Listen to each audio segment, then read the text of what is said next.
Shalom. This is Hadassah Bathsaiwan returning with part 3 of this wonderful study called 3 Feast Days and 3 Harvests. And today, part 3, we're looking at the coming prophetic events that are connected with these feast days and these harvests. Now, if you have watched part 2, I kind of gave it away there, coming on to the very end. So it's not really a huge mystery at this point. But I will go into greater detail here to show you how it all comes together as a future prophetic event or future prophetic events that will be taking place very, very soon. What exactly will be the soon coming prophetic fulfillment of these 3 feast days? Knowing what these feast days are all about and when they will occur also answers the question of when the 3 harvests will be. Because the near coming prophetic fulfillment will be the 3 harvests. So the prophetic fulfillment of the 3 feast days are the 3 harvests. This still has everything to do with Hamashiach, as he will be Adawan, master of the harvest. All 3. And he will be harvesting the earth on behalf of his Abba, Yahweh, who has purposed to reap his people from amongst the nations once and for all. This is it. This is the end times, the ending of evil and wickedness, and the beginning of holiness and righteousness. However, this procedure of regathering his people will be done as they have been scattered throughout this earth and amongst the Gentiles. The 12 tribes were divided into the northern kingdom and the southern kingdom. The northern kingdom were the first to be scattered around 921 BC, and the southern kingdom was scattered around 70 AD. As the southern kingdom were the last to be scattered, they will now be the first to be regathered, and then the northern kingdom will be regathered. So everything that you see written in the word points to Hamashiach, and it also points to his people, Yashra'al, all 12 tribes, and about Yashra'al being redeemed to the Father, Yashra'al being restored to their rightful place on this earth.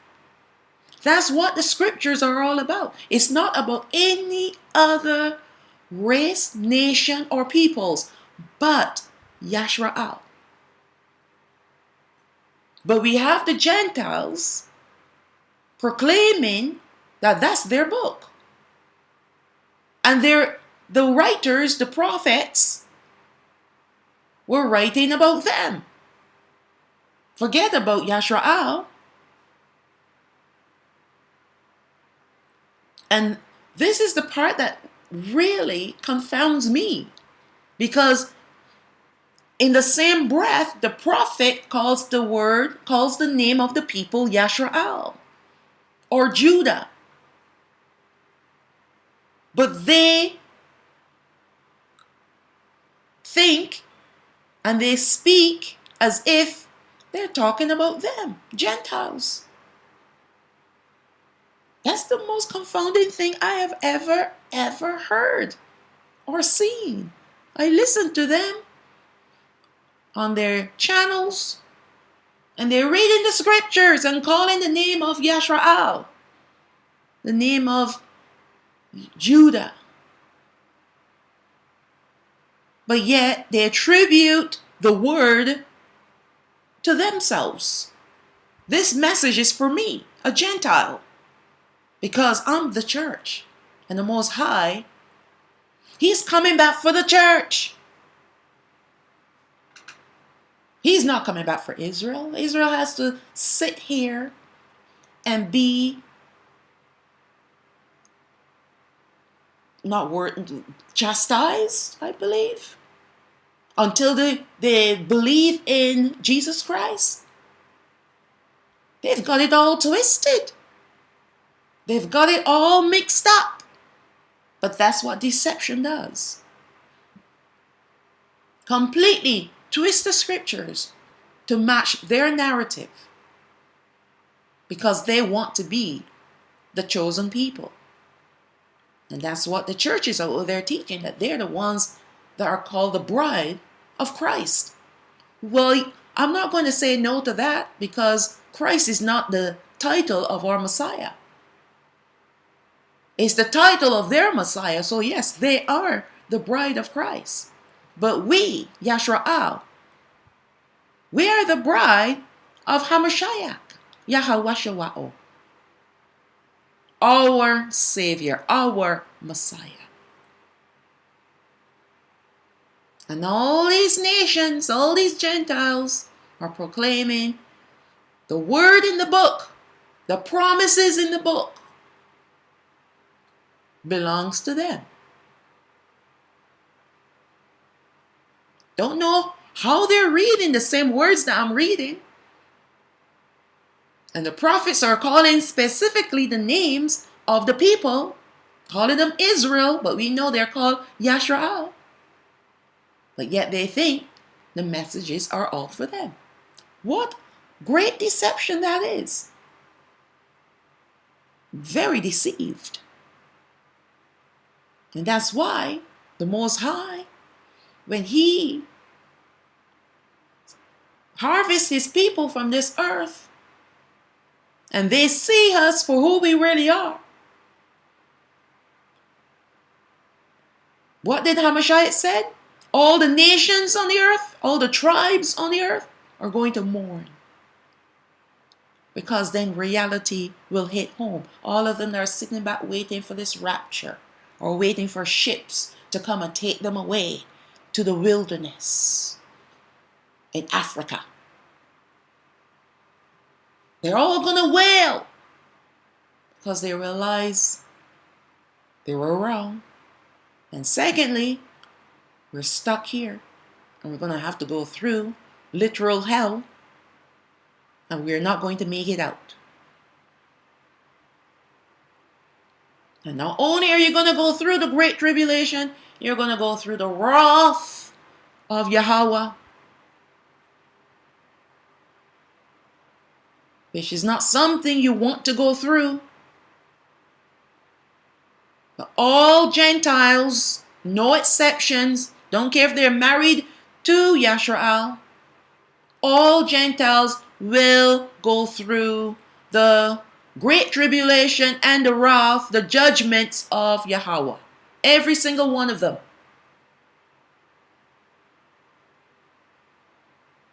All right? If we had to go through our own judgments, how much more would a Gentile have to go through their judgment as well? We, the people, had to be judged. The southern kingdom is being judged right now. And the northern kingdom, they're going to get their time of judgment. That's why they're going to have to go through the trumpets. The trumpet judgments up to number 5. Before the 5th trumpet is blown, they'll be sealed. And that sealing meaning chosen. And once the Most High has chosen you, the curses, the judgments will not come upon you. Come upon everybody else. But not you. You've been selected.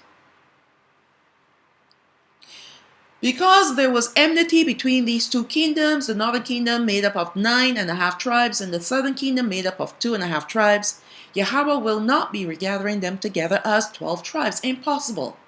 Impossible. So there are people out there still preaching, oh, the 12 tribes are going to go into the wilderness together. Obviously, they don't know anything. And they're not learning by the Ruach HaKodesh. He's not teaching them. They're gathering their information from other people. Who's gathering their information from other people? Who's gathering their information from the demons? And they're running with it because it sounds good to the ears. Oh, the 12 tribes are going to go into the wilderness just like the first Exodus. No, he's not going to do what he did the first time around. And if you could read and you have understanding, then you'll know that that can't possibly happen. Who are the 9.5 tribes? They don't even know who they are yet. They don't know who they are yet until they're awakened, and they're not awakened yet. Even the ones that are walking around saying that they're Jewish, they're not awakened to who they really are. They say they're Jewish. And they're running off into the land. They're not Jewish. Either you are of Yahweh or you are of Yashrael, the northern kingdom or the southern kingdom. And if they're proclaiming themselves to be Jewish of the tribe of Yahweh, they're indicating that they're from the southern kingdom, which is not the truth, because the southern kingdom is right here, scattered from the four corners of the earth, not necessarily in the African area, unless the ones take themselves there recently. But we were scattered through the slave trade to the islands, North America, South America. We've been scattered, but because of travel, we have gone to the four corners of the earth now. That's where you're going to find us. But we're not going to be mingling with the northern kingdom. They don't like us. We don't even like ourselves. How are we going to like them? We will kill ourselves. We will kill each other in the wilderness. The righteous ones mixed up with the rebels, everyone is going down. Because the devil will have his tears, his agents,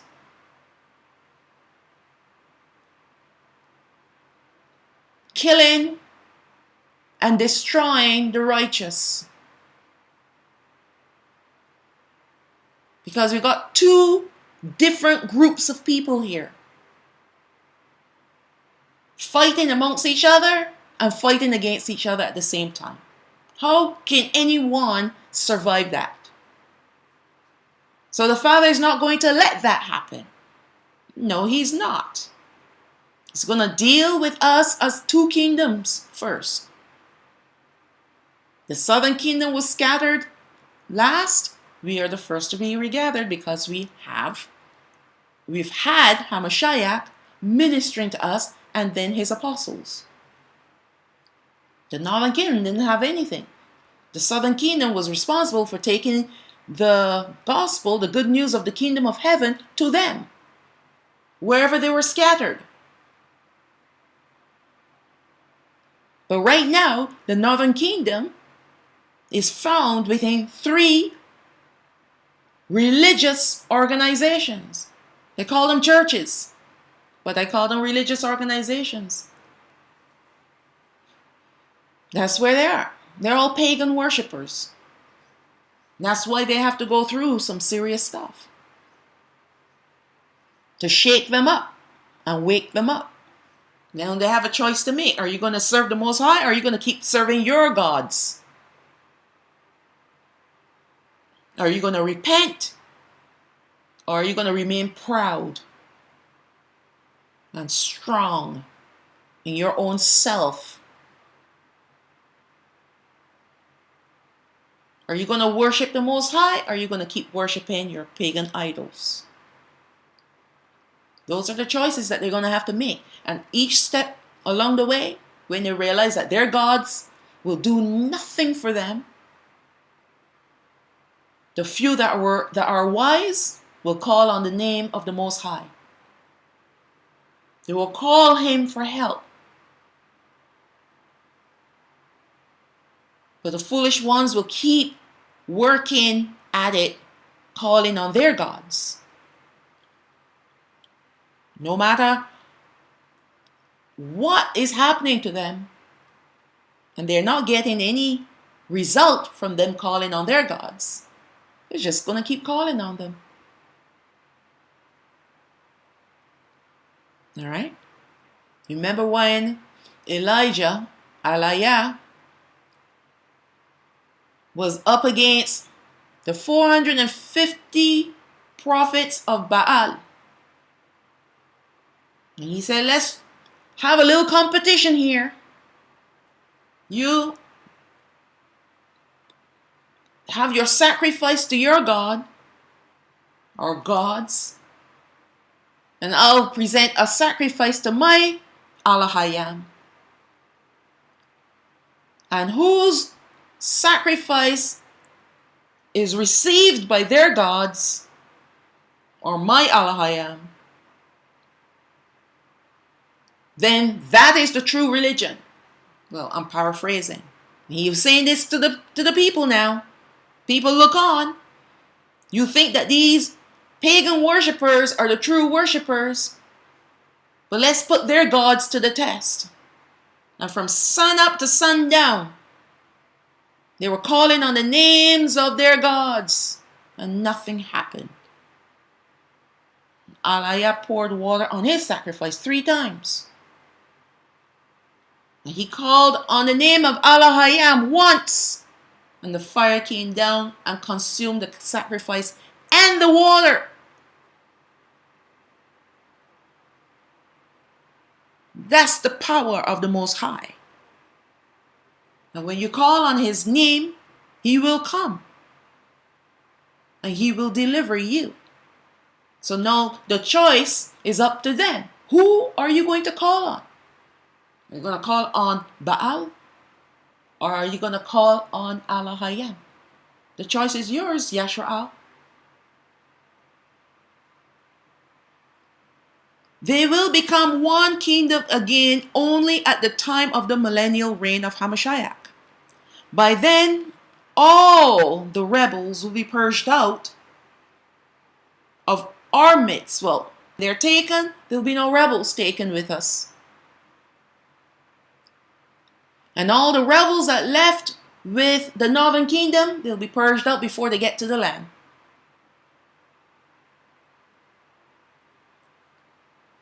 Now, knowing that there will be 2 occasions where Alahayam will be harvesting these 2 kingdoms, now you'll see how these 3 feast days and the 3 harvests will play their role in these grand prophetic events. It will be amazing. Absolutely amazing. The feast days and the harvest times will show us the season in which the harvest will be taking place. And the harvest will lead us to know who will be reaped from the earth. But before we can get into the meat of the matter, let us look at some scriptures first. And this is the first thing that people will say. Matthew chapter 24, verse 36. But of that day and hour knows no man, no, not the angels of heaven, but my Abba only. And this is when Hamashiach was speaking about the end times and him returning in the clouds to gather his people from the 4 corners of the earth, the southern kingdom. Day and hour. Okay, keep that in mind. Mark chapter 13, verse 32. But of that day and that hour knows no man, no, not the angels who are in heaven, neither the Son. Not even the Son knows when. The exact hour and the exact day that he will return. Only Ha'abba, the Father. Take heed, watch and pray, for you know not when the time is. Time, meaning hour, meaning day. Okay. Many people have used these 2 verses in error, stating that we will not know when he will come. Therefore, there's no need to watch for when he comes. First off, in these 2 verses, Hamashiach is warning us of the tribulations that will come before he comes again in the clouds. And we're seeing those tribulations right now. This is not the second return of Hamashiach. No. His second return will be when he walks on this earth again. He's coming in the clouds. He will be seen. But he will not be on the earth, walking, living. That is his millennial reign when he comes back again. This is, in fact, the time when he will be coming in the clouds and sending his angels to reap one of the kingdoms from the earth. But more about this later. And the reason why he's only reaping one kingdom, because only one kingdom is ready. The second kingdom, the northern kingdom, they're not ready. Like I said before, they don't know who they are. And they're not serving him. They're not keeping his commandments. If they're in Judaism, they're keeping the commandments and the worship of the Jewish people who are not his people. They have their gods. They have their seasons of worship and their ways of worship. Even the feast days, the way how they worship them is pagan. Absolutely pagan. That's why they have the name of their gods as one of their months, Tammuz. Who's Tammuz?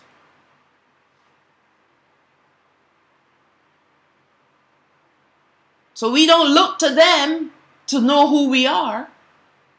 But many of our brethren look to them, learn their language, call on their gods, do the services the way how they do it, and think, oh, we're in as Yashraal now. They don't call themselves Yashraal. They call themselves Yishraal.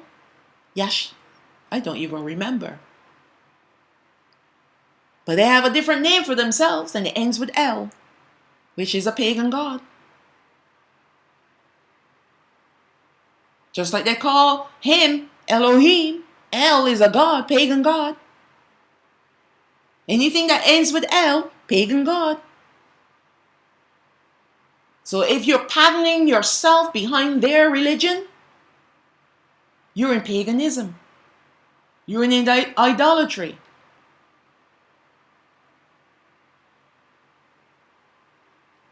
All right.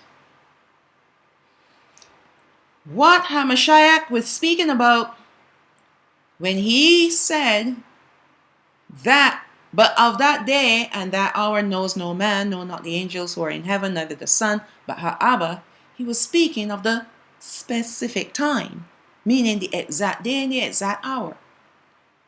We can't possibly know the exact day or the exact hour. First of all, time has been changed.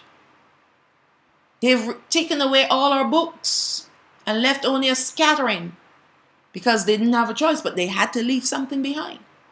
And whatever they've left behind, they've contaminated. That's why you need a Ruach HaKodesh to help you to go through these books, even the Bible. They have the names of their gods in our Bible. Mary is not the same as Mariam. Mary is their queen of heaven. Eve is their queen of heaven. Same thing with Jesus Christ and the Lord and the God. All of them are the names of their gods.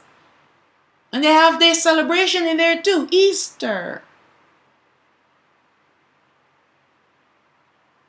That's why you have to study the Bible with the Ruach HaKodesh so that he can help you to sift through to find out where the real truth is. Not their lies that they call the truth, but the real truth. You need him. Can't do it without him. I don't care how many concordances or Bible dictionaries you have or commentaries you have. They're all faulty because they're all translated and interpreted by the minds of men. But we need the revelation from the Ruach HaKodesh and him only to get the truth and understanding. So regardless of what You might think that phrase means no man knows the hour or the day. He was not telling us not to even try to understand the season. We're told to know and recognize the season when all these things will take place, including the harvest. He wants us to know the seasons so that we can be ready.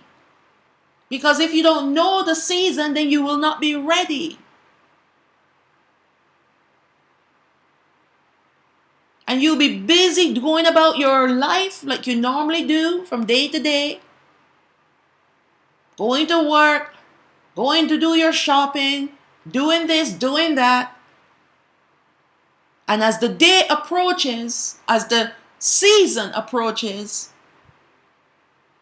you're not ready. Acts chapter 1 verse 6. When they therefore were come together, they asked of him, saying, Adawan, will you at this time restore again the kingdom to Yashrael? And he said unto them, it is not for you to know the times or the seasons, which Abba has put in his own power.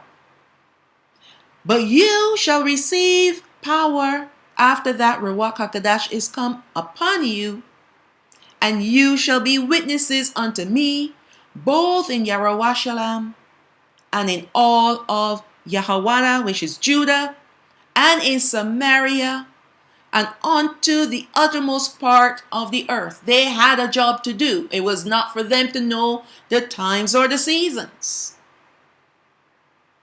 Why were the disciples of Hamashiach told that it wasn't for them to know the times or the seasons? Okay, let's go a step further. The angel told Daniel, who is Daniel, the very same thing when he tried to understand the prophecies.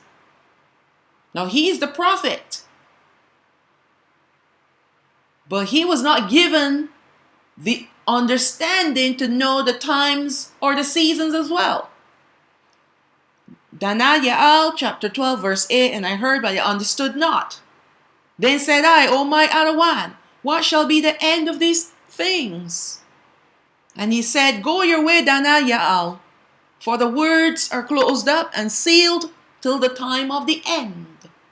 Many shall be purified and made white and tried, but the wicked shall do wickedly, and none of the wicked shall understand.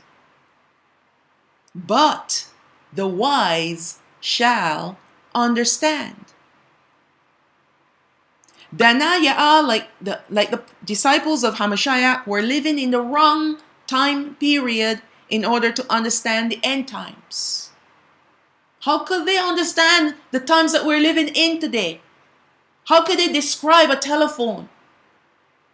How could they describe a television? How could they describe the technology that we have? Let's put it in a nutshell. There were many things that were far above their level of understanding. And I give you an example. For example, technology. Yet Yahweh spoke through them and used them in their time as evidence of his omniscient divine nature. That only he and he alone will send prophecies well in the future. And they must come to pass in the time that he has indicated. He had spoken the end times thousands of years ago. Thousands. And we're seeing the exact things that he has spoken through his prophets coming to pass. That is prophecy. That is divine power that no other gods have or can do. It was not for these servants of his to understand or to know the times and seasons when it came to the end times. Because when it was their era, the period of time that they were living in, it was not the end times. Only the generation that is alive during the end times will have the understanding But only the wise will understand. The foolish, the wicked will not understand. And that's why you have many people out there prophesying and preaching and teaching lies, because they have no understanding. They're liars. They're false prophets, false teachers. And the only reason why they have a YouTube channel is to make money. That's why they ask you to subscribe, click the bell, send your donations. They have Patreon. They have all these different cash apps for you to send your hard-earned money to hear their lies. That's a false prophet and a false teacher. A true prophet doesn't need your money. The Most High would provide for him or her. But because there are no real prophets, no true prophets today, every single one of them that are calling themselves a prophet is a liar from the pit of hell. The prophecies have already been spoken. They only need now to be fulfilled. He doesn't need prophets that he had before, because he has his Ruach HaKodesh here to do the work of the prophet. Because he speaks through you and he brings you to a place of understanding. You have to understand the prophecies. And understanding the prophecies does not make you a prophet. When you speak with understanding to someone about the prophecies, does not make you a prophet either. You're teaching or you're preaching. That's it. You take your hard-earned money and you throw it at these liars.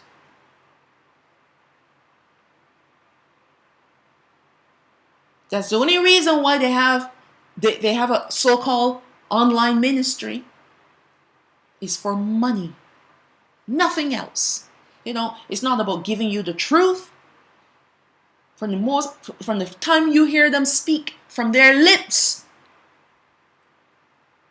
donate this, help us out, help out the ministry by giving us a small donation.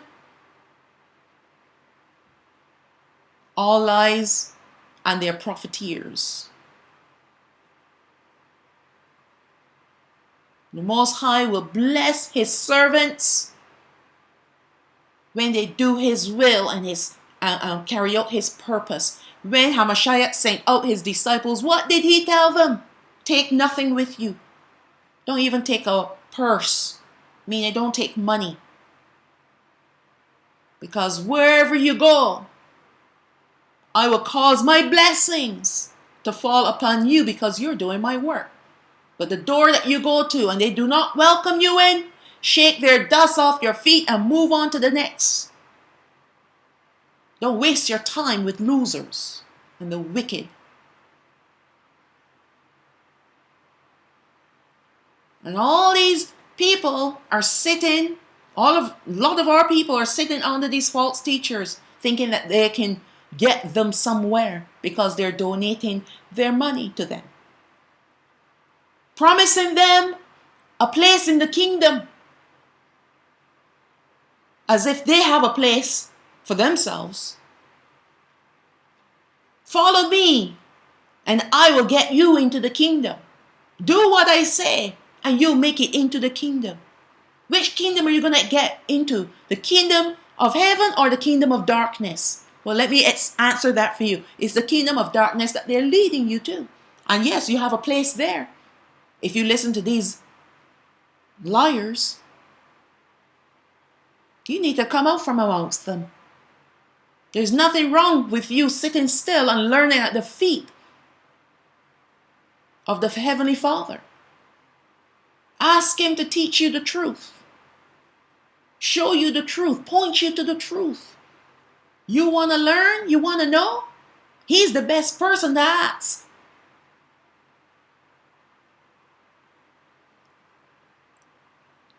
And this is what is happening today.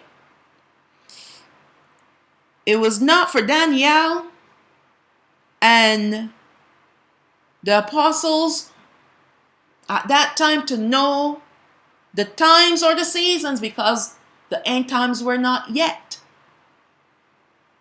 But it is happening today. That's why he's waking us up and revealing truths. Let's make it singular. He's revealing the truth to his people, the wise. Now let us look at the parable of the fig tree to get the full meaning of no man knows the time or the hour. And this is taken from Matthew chapter 24, verse 32. Now learn the parable of the fig tree. When his branch is yet tender and puts forth leaves, you know that summer is near. You can figure the seasons by looking at nature. So likewise, when you see all these things, know that it is near, even at the doors. So when you see the events unfolding that Hamashiach was speaking of, the wars and rumors of wars, the rise of the false prophets, and those that are calling themselves the Christ or the Messiah, and we know that is happening even as we speak. All these things are happening right now. Earthquakes in diverse places. Verily I say unto you, this generation shall not pass till all these things be fulfilled. So if you're the generation that is hearing about these things, then you will not pass on until the end comes. Until he comes. And we're that generation today. So unless you die because of an accident or sickness, whatever the case may be, we're talking about that. He's talking about a generation. Yes, people will die, even in this generation. But the generation that is alive and seeing these things, that particular generation will not all die out until he comes again, comes to regather his people. Heaven and earth shall pass away, but my words shall not pass away, because his words, his prophecy, his words, which are prophecies, will not return to him void. Everything else will pass away, but not his words. His words will remain. So if he say it is so, it will be so. But of that day and hour knows no man, no, not the angels of heaven, but my Abba only. But as in the days of Noah, whose Noah were, so shall also the coming of the Son of Man be. For as in the days that were before the flood, they were eating and drinking, marrying and giving in marriage, until the day that Noah entered into the ark. Now, let me just say this. Now, you can look at this from two points of views. You can look at it from the first point of view of eating, drinking, marrying, and giving in marriage, which is not necessarily a bad thing.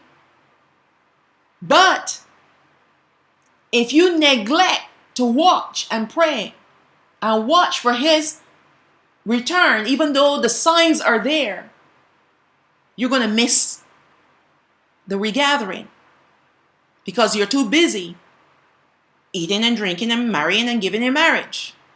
You're too busy getting into relationships, too busy having your little parties. You can look at it from that point of view. Too busy having a good time. Because you've heard for generations that he's coming again, he's coming again, he's coming very soon. And it hasn't happened. Didn't happen in your grandmama time. Didn't happen in your mama's time. So definitely it's probably not going to happen in my time. So let me just enjoy myself while I can. That's one way of looking at it.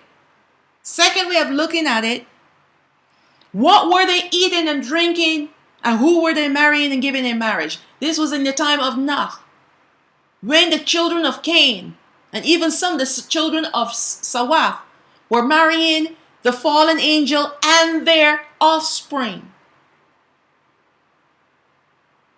And what were they eating and drinking during this time? They were eating human flesh and drinking human blood.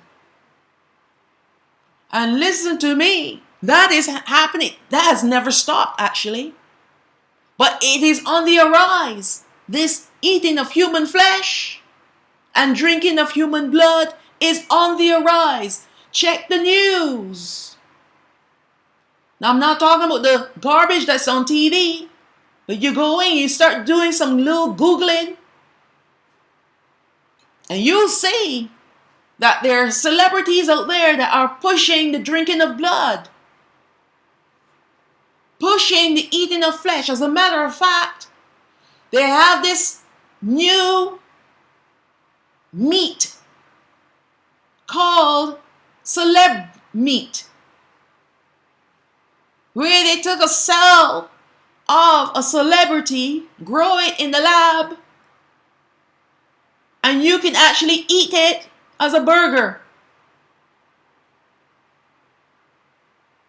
called celeb meat. Cannibalism. They're making it normal. They're trying to wipe out the animal meat, destroy the animals. Actually, they're forcing the farmers to destroy the animals, so that the only meat you have left is human meat. How many of you know that a certain restaurant, popular restaurant with the cheapest burgers in town, they found human DNA in their burgers? They've been indoctrinating the masses for many years now. People didn't even know that they were eating human meat. That's why they were selling the burgers for 99 cents. Human meat. You wonder why people have been disappearing? Guess where they end up? And I shall say no more. But cannibalism has been here for a long time, but it's only now that it's rearing its ugly head. They've been putting aborted fetal tissue in our foods. There's a company that boldly proclaimed that the nice soft drinks that you love to drink, makeup, you name it. Even in the jabs, they have aborted fetal tissue. They'll tell you, oh no, that's a lie. And you believe them. And yet, on the other hand, they'll come out and tell you, yeah, we've been using these cells, and it helps to make your skin look young. You ever wonder why these people look so horrible and live for so long? Because of what they're drinking. They're drinking human blood. And they don't get it from the blood bank. Some of it they do. But they harvest it. And how do you think they harvest it? Look at how many people go missing, including children, especially children. They love the children.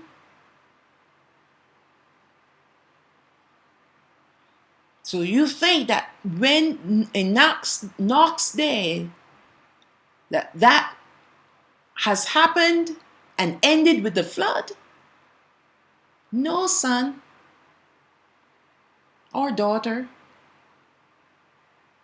This has been ongoing for generations. And the Nephilim never went away. They came back. Only problem is they look so much like us. But their behavior is not like us because they enjoy this kind of stuff. They enjoy blood. They enjoy human flesh and all the occulted behaviors, things that they do. They enjoy it. That's how you know who they are. There are two species on this earth, the Nephilim, and then you have the mankind that was created by the Most High.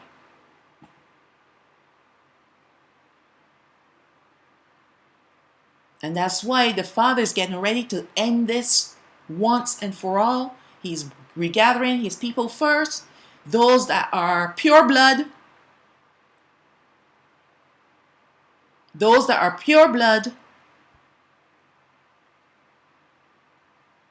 and they submit themselves to him, then you will have a portion of our inheritance. But here's another thing that I will say, and I will say it in code. The jibby jab that they're forcing people or mandating people to take is also infusing that same bloodline into people. So either your blood will accept it, which means that somehow down the road somewhere in your heritage, you came from that bloodline. But if your blood type reject it, because we know people's blood is rejecting the ingredients. Many are dying, many are sick, but few, they're fine. And they're producing a strange race of children. That's who they are. Satan is building an army again. So don't think that because things seem to be a little bit quiet, that everything is probably going to go back to normal. This is no time for any time or anything to go back to normal. Life will never be the same again, because this is the end. And by the time you see the truth for what it really is, it may be too late for you. That's why he said, watch for the signs, know the season, prepare yourself. That's it. Don't get caught up in trying to build a career, get an education, all that garbage, because they're going to teach you nonsense anyway. So it's better to pull your kids out of college, university, out of schools. It's time to pull them out. Keep your babies close to you and get into the word of the Most High. There will be no more careers soon. The only career you're going to have is to wear a brown jumper suit, working in the factories, producing human meats or insect meats, insect foods. That's the only job you're going to have. Waste your money, waste your time, waste your energy, and then you waste your life. Pull your babies out of these institutions ASAP, because he's returning very soon. And no amount of education that they will have will get them into the kingdom.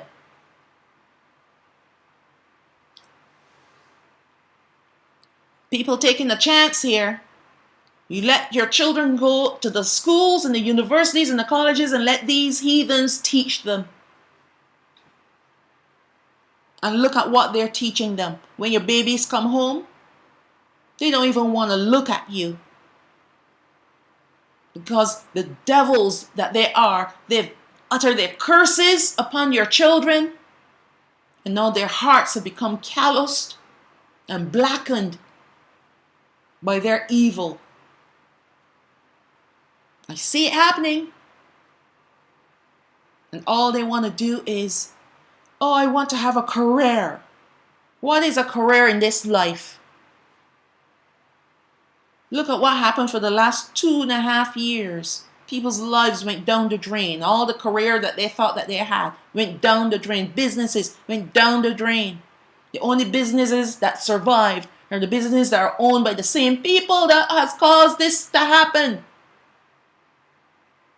They're the only businesses that thrive. All other businesses had to close. Gain some sense.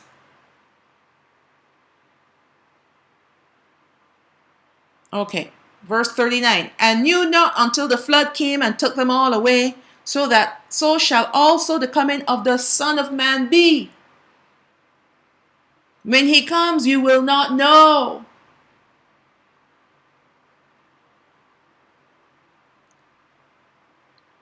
When they saw not building the ark, they laughed at him. When he came into the ark with his family and the animals, and they closed the door, the father closed the door, they laughed at him. And then suddenly it started to rain. And it didn't only rain, but a deluge came from beneath and from above. And all the fountains of the earth broke loose. And that's when they were crying out, help us! Open up, we want to come in now. He said, same thing's going to happen. When the chariots come for the southern kingdom, there'll be many that'll be screaming. But because you're not ready, part of you want to run away. Because you're not ready in your heart. You haven't put away the idol in your heart. And after they're gone, then you'll be running out after them. Because you realize your mistake. Then two shall be in the field, verse 40. The one shall be taken and the other left. Two, and that women shall be, that was added. Two, grinding at the mill, the one shall be taken and the other left. And I know he is using language that the people of that day can understand. But what he's explaining, you'll be going about your regular day, but because one is prepared and one isn't, he'll take the one that's prepared, but he'll leave the other. Watch therefore, for you know not what hour your other one will come. I'm not telling you to stop doing what you normally do on a day-to-day basis, because you still have to live, still have to eat, still have to cook, you still have to go get your groceries. But you do it because you have to do it. And at the same time, your hearts and your mind, your spirit, everything is still aligned with heaven. You're watching. You come back, you spend time in the Word, you pray with your family. If you're single, you pray still by yourself. Doesn't matter. But the fact of the matter is you're not focused on building a life here. You're doing the bare minimum to get through a day, one day at a time. The bare minimum. The majority of your time is spent praying, praising, worshiping, studying. the word of the Most High. Getting yourself prepared. Getting your hearts right. And here's the reason why this needs to be done. And it will come up again in later in this slide. If you go back to the first Exodus, when the children of Yashrael came out and they were by the Mount Sinai, and Yahweh gave Moshe the instruction to tell the children of Yashrael to prepare themselves 3 days, consecrate yourselves, do not go near your wives, wash your clothes, wash your bodies, and get ready to come up to the mountain, because he was going to write his law on their hearts and on their minds. And they did it. They washed their clothes, washed their bodies. Don't know about the other one, what if they did it or not. Probably they did. But when the Most High came down on the mountain, he said to them, when you hear the trumpet sound long, it's time to come up. And when they heard the trumpet sound long, it also sounded loud. And the earth was shaking. And there was lightning and thunder and clouds on the mountain and fire that went straight up.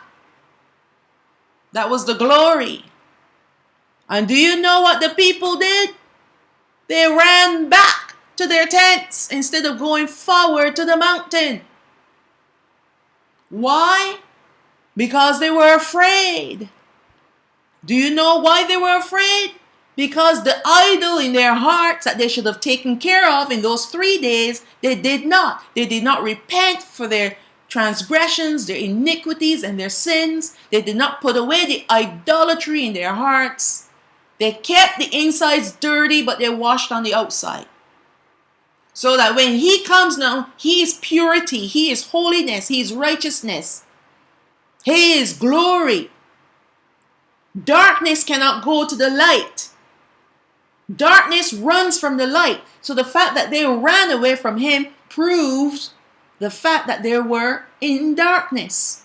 Their bodies were clean, but they were in darkness on the inside. So they said to Moshe, you go up and get the law for us, and we will just wait here for you. And that's how it's going to be when he sends his angels to collect his people. It's going to be the same thing. Those that are ready and prepared is because Yahweh is sitting on the throne of their hearts, and they will run to the chariots. Whereas the wicked ones, they'll run back in their houses and hide. They'll be peeking behind the curtains. And then when they realize they're taking off and they're leaving, suddenly now they're going to run outside. Hey, wait, I made a mistake. Because they realize the horror that they'll have to go through because they're left behind. But it's going to be too late. It's going to be too late. Verse 43, but know this, that if the good man of the house had known in what watch the thief would come, he would have watched and would not have suffered his house to be broken up. Watch speaks of a time period. If you know, back in the days before time was changed to 24 hours. The actual amount of hours that made up an entire day were 18 hours. So there are 6 periods of 3 hours, 3 in the daytime, 3 watches in the night, and each watch is made up of 3 hours. All right, so that gives you a total of 18 hours. So if a watch is made up of 3 hours, He's not even giving you a definite hour. He's just saying you don't even, if he had known the watch that the thief will come, and you know thieves don't come in the daytime. They will come in the night when everyone's asleep. You have to be a very bold thief to come in the daytime. Very bold indeed. But if you had known the watch, that 3-hour period of time that the thief was going to come, you would have watched, and then your house would not have been broken into.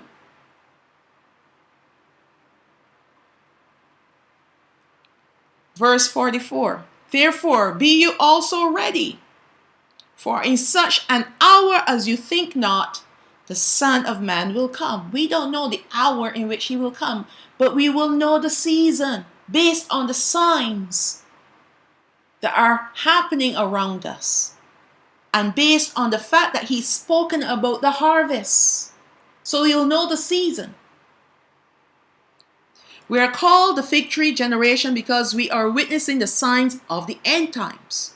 This means that we will see the end of the old world and the beginning of the new. That is, if we believe.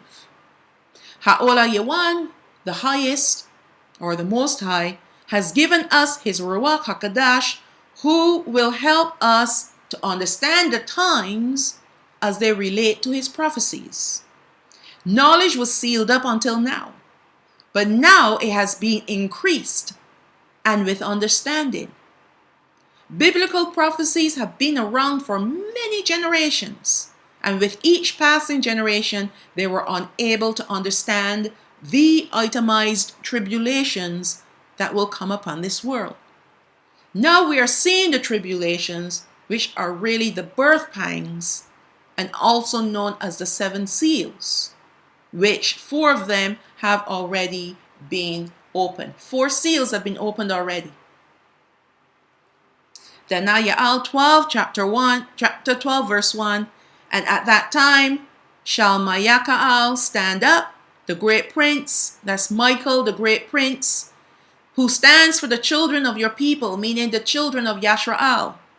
And there shall be a time of trouble, such as never was since there was a nation, even to that same time. And at that time your people shall be delivered, everyone that shall be found written in the book. So he already knows who belongs to him. He selected the people.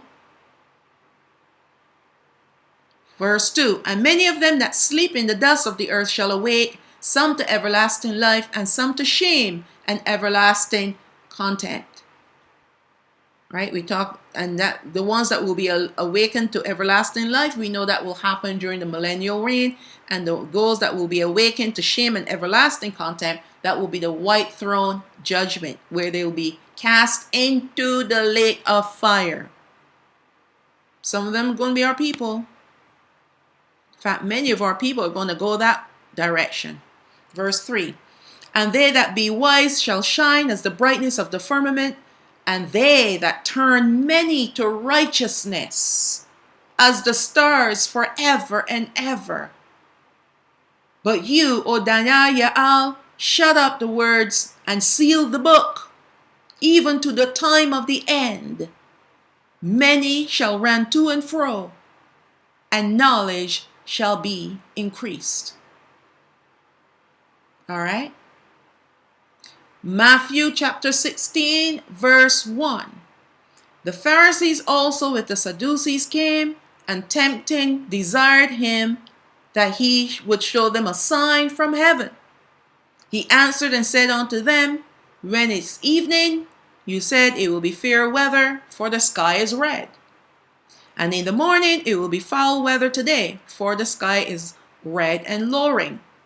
O you hypocrites! You can discern the face of the sky, but can you not discern the signs of the times?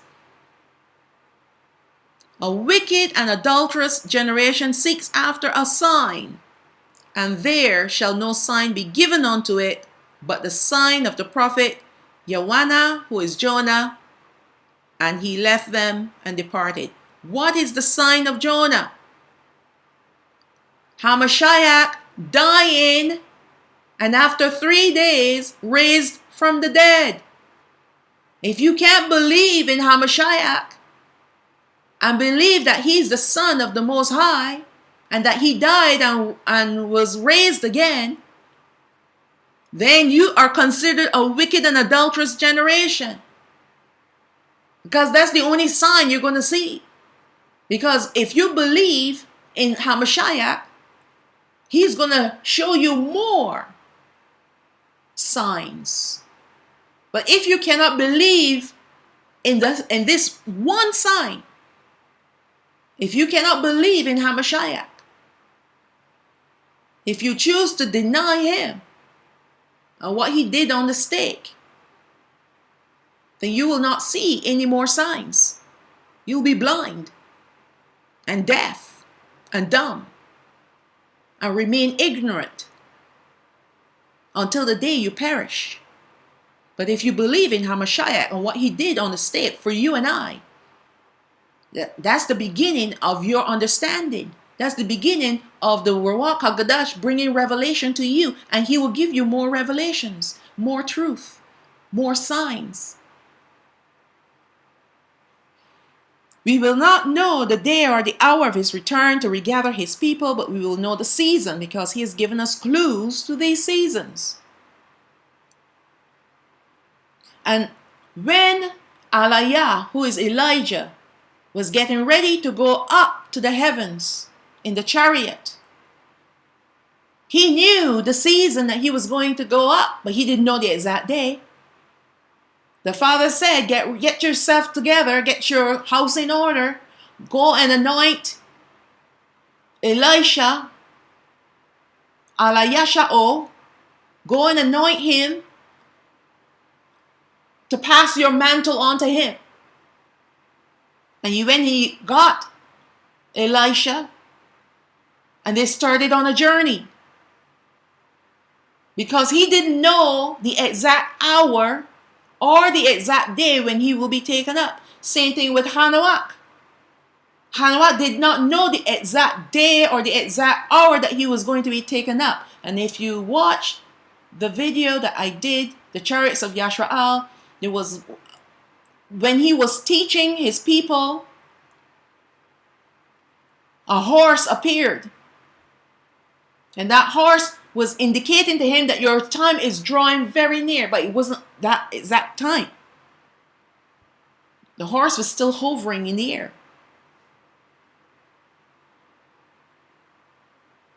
So even though these two men knew that they were going, they didn't know the exact hour or the exact day. They only knew the season. Same thing with us today. We know the season. That's all we need to know. All the rest will fall into place as long as you prepare yourself. Right? And I already told you what you need to do. Make sure that your hearts are right.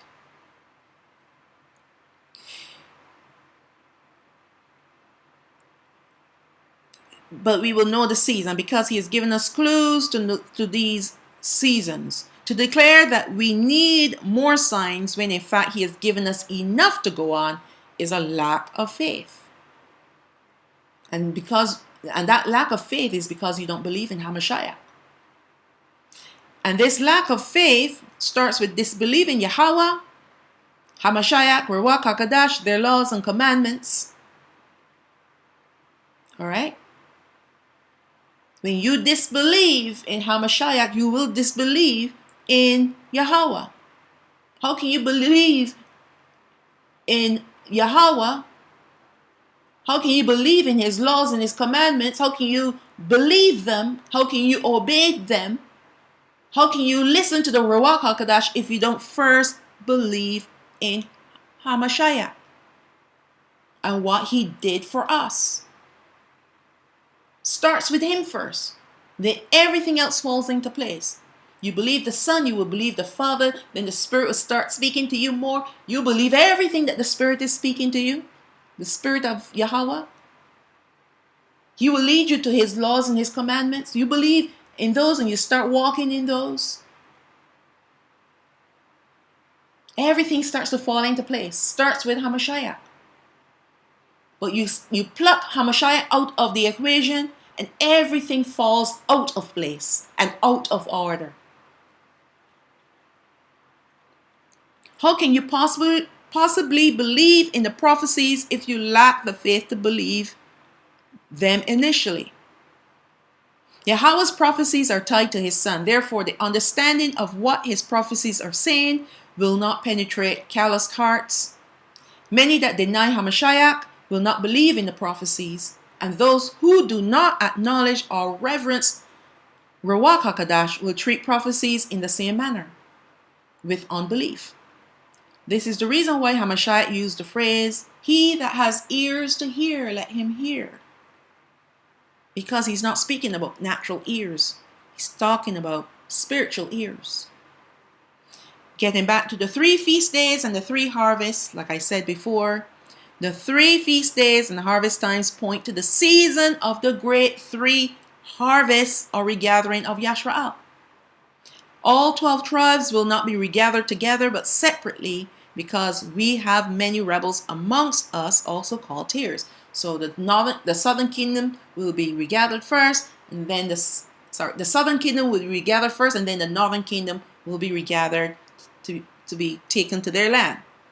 The first feast day that we look at is Pesach, or the Matzah, the first festival that is celebrated on the first month, Abayah. The Pesach is celebrated on the 14th day of this month, followed by Matzah, which is celebrated on the 15th day of this month. But these 2 festivals are tied together as the command for eating unleavened bread starts on the 14th day. This will be the season for the first wheat harvest. And who can we compare this first wheat harvest to?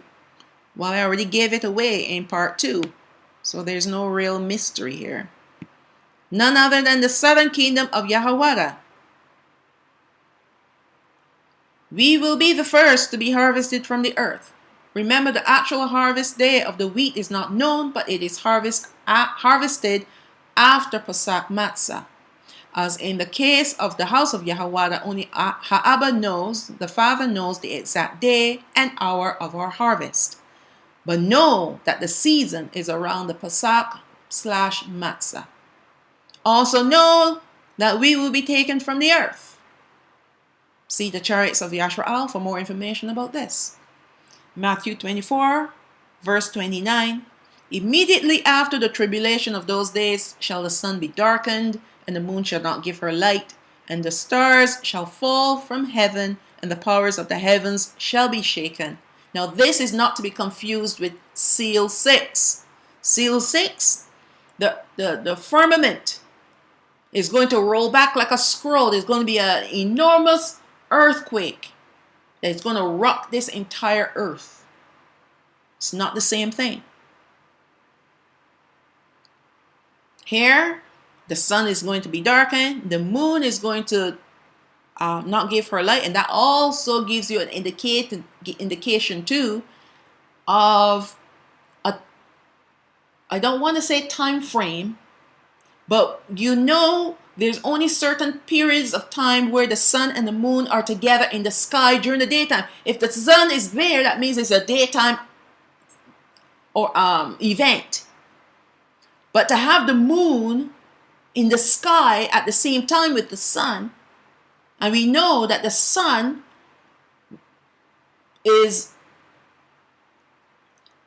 the rising of the sun and the setting of the sun is continuous and orderly, whereas the rising of the moon and the setting of the moon, she has her own timing. So there are times when the sun and the moon, they will rise together and set together. Then there are times where the sun will rise first and then the moon after. Then there are times when the sun will rise up and set. The moon hasn't even come up yet, but then the moon will come up shortly. All right. So know that the another clue that he's given to us, I'm just using that word, a clue that he's given to us is that there will be the sun and the moon in the sky in the daytime together This is nothing unusual, but it also helps you to realize a time frame, so to speak. Can't help but use that word. Time frame. But not the exact time. A time frame. All right. And the stars shall fall from heaven, and the powers of the heavens shall be shaken. Remember, the heavens and the earth shook in seal 6. But here, only the heavens are shaking. Shaking out the stars. Then shall appear the sign of the Son of Man in heaven. And then shall the tribes of the earth mourn. Why? Because he's coming in his glory. He's coming in his glory. All the tribes are going to mourn, except, of course, those that he's coming for. We'll be rejoicing. And they shall see the Son of Man coming in the clouds of heaven with power and great glory. That's why they're going to mourn, because their wickedness. And when the wicked see the face of the Most High in the 6th seal, guess where they run? To the rocks to fall upon them. They try to run into the caves. Can't handle the glory. Darkness can't handle light. Evil can't handle the goodness, the glory of Yahweh. Verse 31. And he shall send his angels with a great sound of a trumpet. And they shall gather together his elect from the four winds, from one end of heaven to the other. That's the southern kingdom. All right. Revelation 14, verse 14. And I looked, and behold, a white cloud, and upon the cloud one sat like the Son of Man, having on his head a golden crown, and in his hand a sharp sickle. Now, when they're reaping wheat, they use a sickle, don't they? And another angel came out of the temple, crying with a loud voice to him that sat on the cloud, thrust in your sickle and reap, for the time is come for you to reap the harvest of the earth. The time is come for you to reap, for the harvest of the earth is ripe. Now, this is the Son of Man. He does not know when it's time to reap the earth. He said, no man knows the hour, not the angels, not even the Son of Man knows. Only Ha'abba knows. So Ha'abba gives the command to the angel to tell his son, it is time to reap the earth. And he reaps the earth. And he that sat on the cloud thrust in his sickle on the earth, and the earth was reaped. I know it sounds a little different from Matthew 24, but you have the understanding that the Son of Man is coming in his clouds to reap the earth. And how is he going to reap the earth? He's going to send his angels to do it. This is just a metaphor. He's not literally going to take a sickle and cut us. No, it's just a metaphor.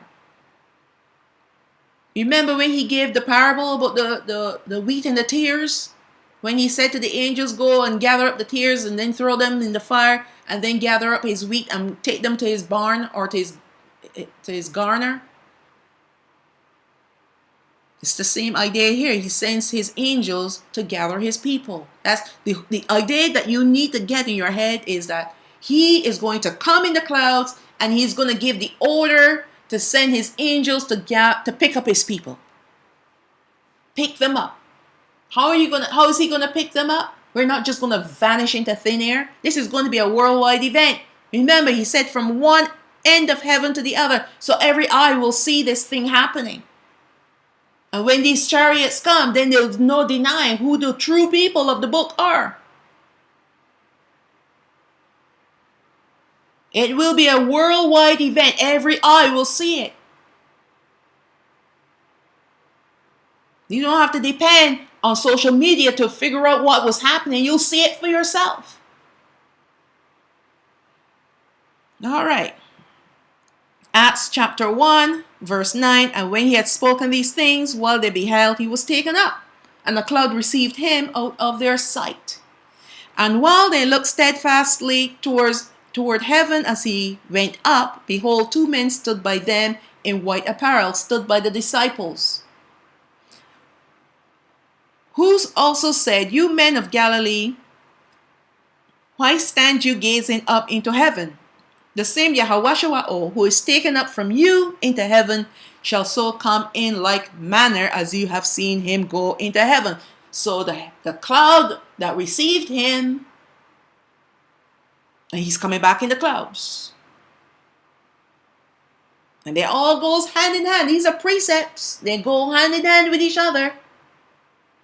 All right. Revelation chapter 12, verse 1. "And there appeared a great wonder in heaven, a woman clothed with the sun and the moon under her feet, and upon her head a crown of 12 stars. And so many people are preaching that this is Yashraal. This is not the 12 tribes.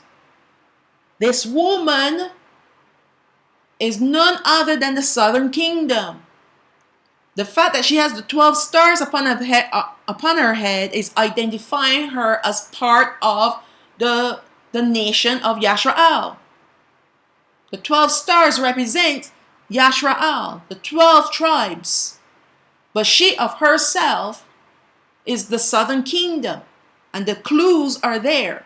She has the sun. She's clothed with the sun. That's glory. And the moon speaks of the feast days. They're under her feet. Right? And we know that she has a crown of 12 stars. I already explained that. Verse 2. "And she being with child cried, travailing in birth and pain to be delivered." Many are claiming that the child are the elect. How can it be the elect? The elect aren't going up to heaven to sit on thrones. No, they're not. The heavens are not our final resting place. He created the earth for his people.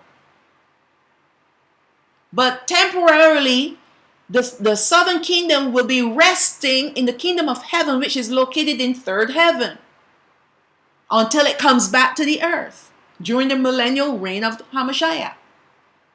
Actually, at the beginning.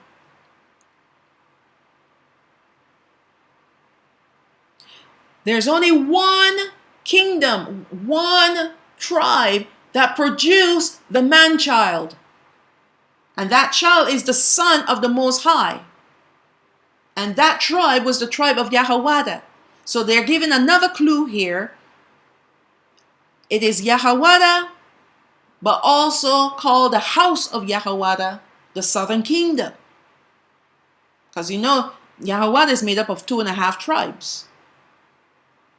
Verse 3, "And there appeared another wonder in heaven, and behold, a great dragon, having 7 heads, 10 horns, and 7 crowns." And I know people actually go into the astronomy, looking at the stars and saying that this has been fulfilled already and all this.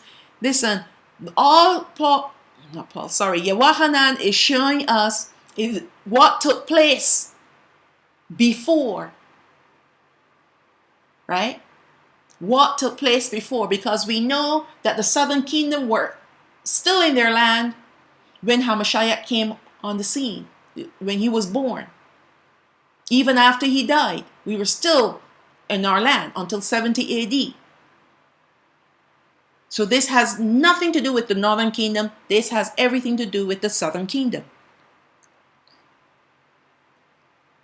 And he had these crowns upon his heads, and his tail drew the third part of the stars of heaven and did cast them to the earth, and the dragon stood before the woman who was ready to be delivered for to devour her child as soon as it was born.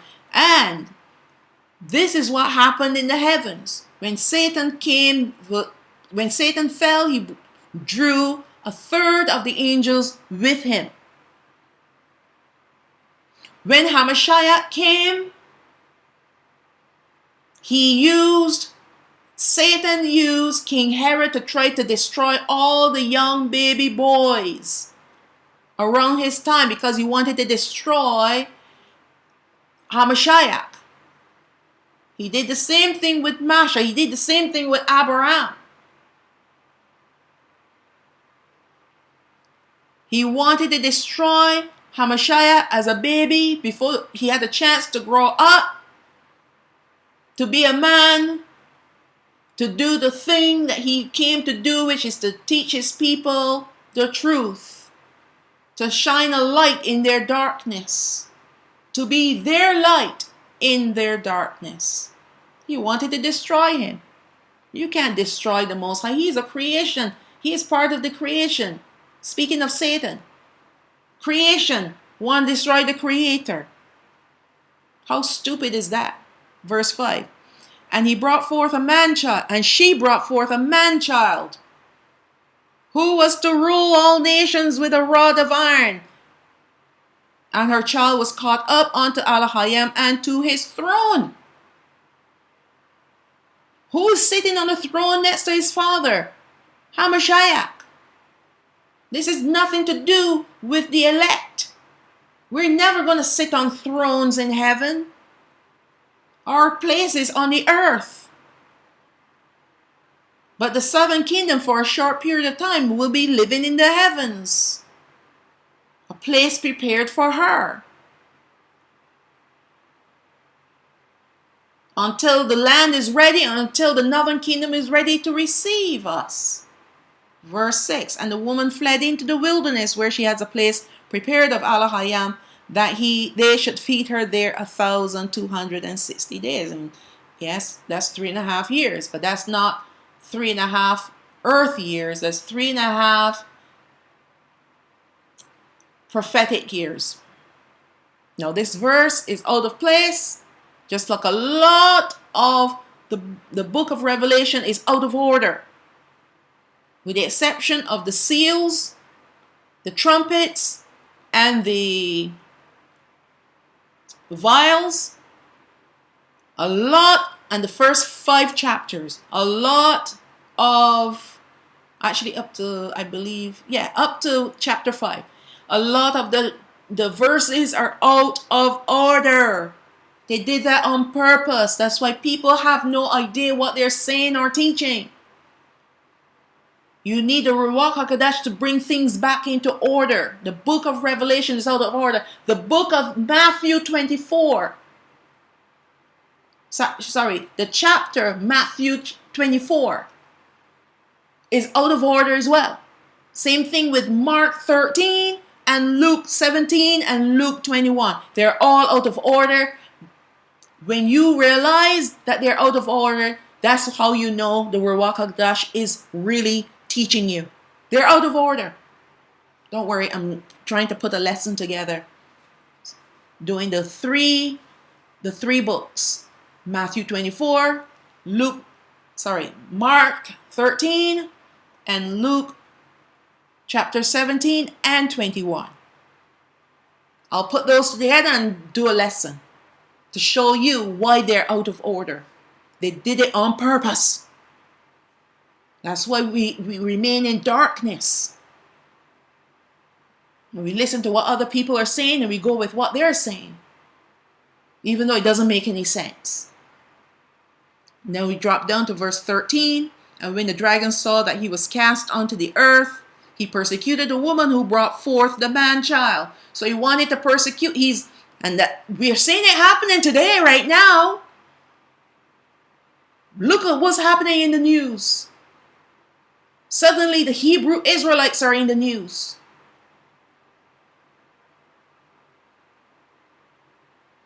So Satan, and I've said this before, Satan's been cast down from the heavens. He cannot go up there anymore. So this is present time now. That's why I said verse 6 is out of place. Satan's been cast down to the earth and he's persecuting the woman who brought forth a man-child. They're putting us on the map. They're putting our faces everywhere and people are shooting darts at us now. Very soon there's going to be this war that's going to rise up against us. You see how they're trying to make it seem like Negroes are being anti-Semitic? All right.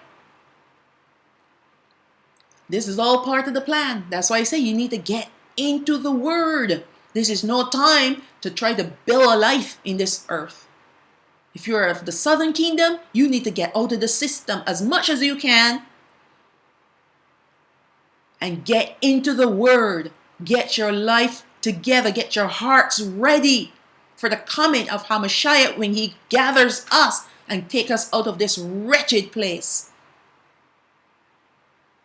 Verse 14, and to the woman were given 2 wings of a great eagle, that she might fly into the wilderness, into her place, where she is nourished for a time, and times and half a time from the face of the serpent. And that will go with verse 6. All right. And the serpent cast out of his mouth water as a flood after the woman. And we know a flood oftentimes speaks of a war, a type of war. He's trying to wage war against us right now, because he knows that he knows better than many of our brethren that the Most High is getting ready to bring us out of here, that he might cause her, so that he sends the water out after the woman, the flood after the woman, that he might cause her to be carried away of the flood. He wants to destroy her. He wants to destroy the southern kingdom. And the earth helped the woman. And the earth opened her mouth and swallowed up the flood, which the dragon cast out of his mouth. So events are going to occur where the Most High is going to cause some sort of reaction to quiet this flood, to consume this flood.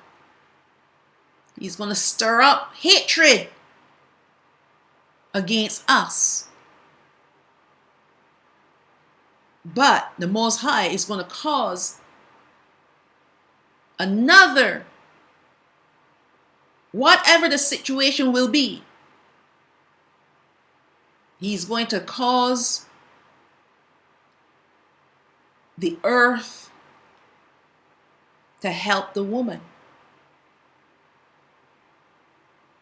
Now, if people are going to rise up against us, right?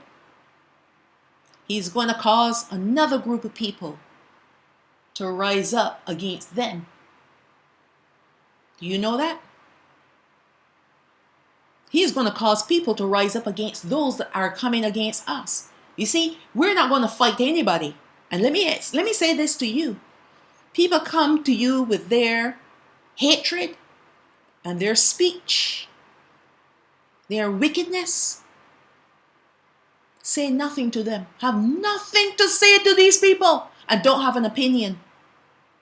Do not have an opinion, because everything that's happening is trying to stir up a war against us. But the Most High, he's got it. He's going to raise up people to fight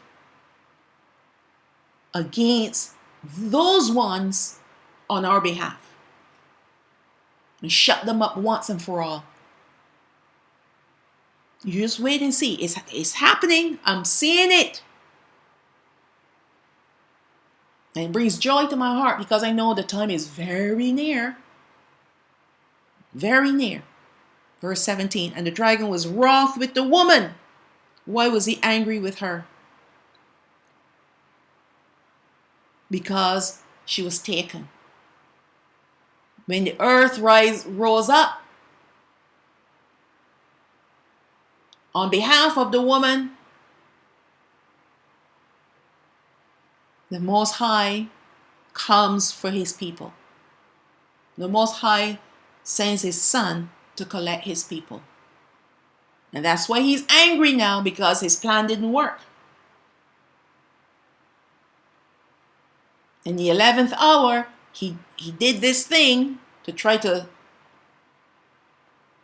force people to destroy us, move people to hatred towards us so that they will come and kill us. But there was another group that was raised up by the Most High to fight against them. Now, this may not be a battle of arms, because there are different kinds of warfare. All right? And while they're battling it out, the Most High comes for his people and takes them away. So now he's angry. He's angry with the woman. And he went to make war with the remnant of her seed. Those that were left behind. The foolish ones. Remnant of her family. Remnant of her tribes. And even the northern kingdom. Them too. He's going to come out against them. Those are the remnants. Meaning the remainder, those that remain behind. Not remnant as in a small number, but those that remain behind. Why would he say remain behind? Because those that were taken up were gone. So now you figure, okay, they're gone. Can't do anything about that. But there's still some left here. So let me go after them. And that's when Jacob's trouble, Yaakov's trouble is going to start. That's when he's going to fight against them and prevail against them. There are many, after they see what's happened, and they were left behind, they're going to turn their hearts back to the Most High, but they'll still die. They will still perish. They'll ask for forgiveness, they will be forgiven, but they will still perish. And that's why it says in the book of Daniel that he will come against the saints and many will perish. It's those ones. Those ones that turn their hearts back to him. Who keep the commandments of Allah Hayam and have the testimony of Yahweh Shawa'o HaMashiach. So those are the ones, the remnant of her seed, the remnant of her tribes. He's going to come against. It's going to be a terrible time for anyone left behind. The northern kingdom, like I said before, the righteous remnant of them, they have nothing to worry about. As long as they steer the course. But the rebels amongst them, they're going to see trouble. And they're going to perish too. Yawakanan, the book of John, chapter 14, verse 1. Let not your heart be troubled. You believe in Allah Hayam, believe also in me. In my Abba's house are many mansions. If it were not so, I would have told you, I go to prepare a place for you. And if I go to prepare a place for you, I will come again and receive you unto myself, that where I am, there you will be also. And where I go, you know, and the way you know. So his disciples, they knew what he was talking about. He didn't have to explain this. Just like he doesn't have to explain it to us. He's speaking to the southern kingdom. And he's telling them, I go to prepare a place for you. In my Father's house. What is his house? That's where his sanctuary is. Where is his sanctuary? It is in third heaven, in the kingdom of heaven. And he's going to prepare dwelling places. Don't worry about the word mansions. Do you know how they try to put words in there to give you the wrong impression? But he's going to have dwelling places for us in his Father's sanctuary. In the kingdom of heaven, which is the kingdom of heaven. And that's why he went to prepare a place for us. And then he said, if I go to prepare a place for you, I will come again. How is he going to come again for the disciples when they're dead? They've been dead for generations. So he was saying this to them, but he was speaking to a future generation where he's going to come again to receive us unto himself. That's why he's going to be sitting in the clouds. He's sitting in the clouds waiting for the angels to harvest us, to lead us and take us to the kingdom of heaven, where he is. And the way I go, you will know. That's why I said, get your hearts right. Because if you don't know where you're going, you're not going anywhere. Remember what Hamashiach said to the Pharisees. He said, the kingdom of heaven does not come with observations, because the kingdom of heaven is within you. So if you already have the knowledge of the kingdom of heaven inside of you, and it comes to you like a seed, and you allow that seed to be nourished by the Ruach HaKodesh and to grow, so that your knowledge and understanding about the kingdom of heaven grows, then you'll be watching and waiting for that to happen. But if you have no knowledge of the kingdom of heaven, you don't know where you're going. And if you don't know where you're going, how can you go there? Can't go anywhere where you don't know where you're going. You gotta know. Clearly here, Hamashiach was not speaking this prophecy to his disciples, but to a future generation, which they understood. It is for this reason that they were not given to know the times or the seasons of the restoration of Yashara'al into his kingdom. For Yashara'al to be restored, the two kingdoms first need to come together as one kingdom, and it was not in their time that this was going to happen. We're still a separated people. Nevertheless, Hamashiach raised up these men as his apostles to spread the good news about the kingdom of heaven to the scattered tribes of Yashara'al, to all of us. That's how we received it, and that's how they're going to receive it. For Ozara'ah, which is Ezra, chapter 49, verse 10, thus says Yahweh to Ozara'ah, to tell my people that I will give them the kingdom of Yarushalayim, the kingdom of Jerusalem, which I would have given to Yashara'al. Who is he speaking to? Ozara'ah was the prophet, and he was sent to speak to the captives of the southern kingdom. But they were disobedient and rebellious. He said, I would have given you the kingdom, but I decided not to give it to you, your wicked generation, but I will give it to a distant generation. Their glory also I will take to me. He's going to take back his glory from them and give these the everlasting tabernacles which I had prepared for them. They will love the tree of life for an ointment of sweet savor. They will neither labor nor be weary. Go and you will receive. Pray for a few days to you that they may be shortened. Pray for a few days to you that they may be shortened. The kingdom is already prepared for you. Watch. He's speaking prophetically, and he's speaking to a future generation. And what is he telling them to do? To watch. What Hamashiach has been telling us to do? Watch. And he did say the days will be shortened. And he said the kingdom has been ready. Ready for his people who will neither labor nor be weary. A future generation. Okay, we go down to verse 33. I, Ozara'ah, received the charge of Yahweh upon Mount Horeb. That's where Masha received the law. That I should go to Yashara'al. But when I came to them, they treated me as nothing and despised the commandment of Yahweh. Therefore I say to you, O you heathen, that hear and understand.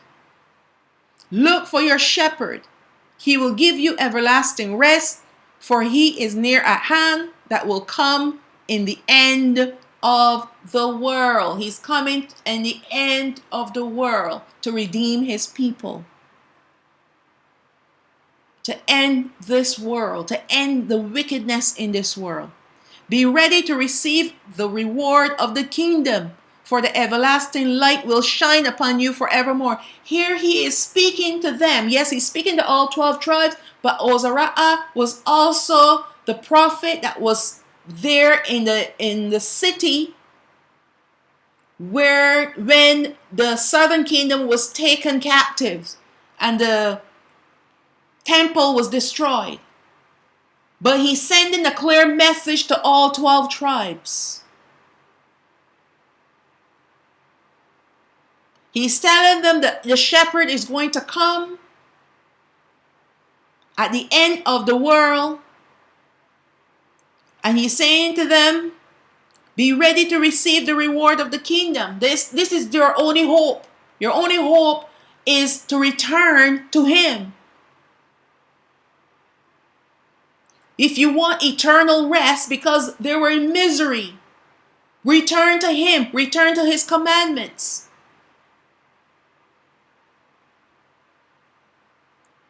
You want everlasting light. Return to him. Verse 36, flee the shadow of this world. Receive the joyfulness of your glory. I testify of my Savior openly. You see, this is the problem. When the Most High give his messages to give to his people, they don't want to receive it. And why they don't want to receive it? Because it goes against what they want to do. Even people like Jeremiah, Isaiah, Ezekiel, all of them had issues with the people when they came to bring them the messages from the Most High. They didn't want to hear. They wanted to kill them at some point in time. In fact, I think they killed a few of them. In fact, many of our prophets were killed by our own people, including Hamashiach. Because we don't ever want to hear the truth. But here he's telling them this is what is waiting for you if you obey. He said, flee the shadow of this world. Flee the darkness. Get out of the darkness and back into the light. Receive the gift, verse 37. Receive the gift that is given to you and be glad, giving thanks to him that has led you to the heavenly kingdom. Even back then, the Father was teaching and sending his prophets to speak about the kingdom of heaven, to let them know this is a place prepared for you if you want it. Verse 38, arise up and stand. Look at the number of those that are sealed in the feast of Yahweh. And this is the Feast of Tabernacles. This is the end times, the last feast to be fulfilled by Hamashiach. Those that will be with him are the ones that have been sealed. The ones that died before and the ones that remained alive during that time period, which is now. We're sealed. That's why we're with him in the Feast of the Tabernacles, the Feast of Yahweh. We saw that term earlier in part 2. Abraham called it the Feast of Yahweh. But it's the Feast of Tabernacles. He doesn't mind you calling it the Feast of Yahweh. Verse 39, which have left the shadow of the world and have received glorious garments of Yahweh. And this is what happens at the end of the age when we are with him. We receive our garments of light. Take your number, O Sayawan, and shut up those of yours that are clothed in white, which have fulfilled the law of Yahweh. Meaning we've walked in his laws. We obeyed his laws. Take the number of your children whom you longed for is fulfilled. Call on the power of Yahweh that your people who have been called from the beginning may be made holy. He already knows who belongs to him. Verse 42, I, Ozariah, saw upon Mount Sayawan a great people, whom I could not number. And they all praised Yahweh with a song. In the midst of them there was a young man of a high stature, taller than all the rest, and upon every one of their heads he set crowns, and was more exalted, which I marveled at greatly. So I asked the angel and said, Sir, what are these? He answered and said to me, These are they that have put off the mortal clothing and put on the immortal, and have confessed in the name of Allah. Now are they crowned and received their palms. This is the Feast of tabernacles again, palms, the waving of the palms, that's our reward. And this is the very ending now. The 1,000 years are over. All the people that the Most High had ordained to dwell on the earth is fulfilled. That's why he said, rejoice, take your number, O Sayawan.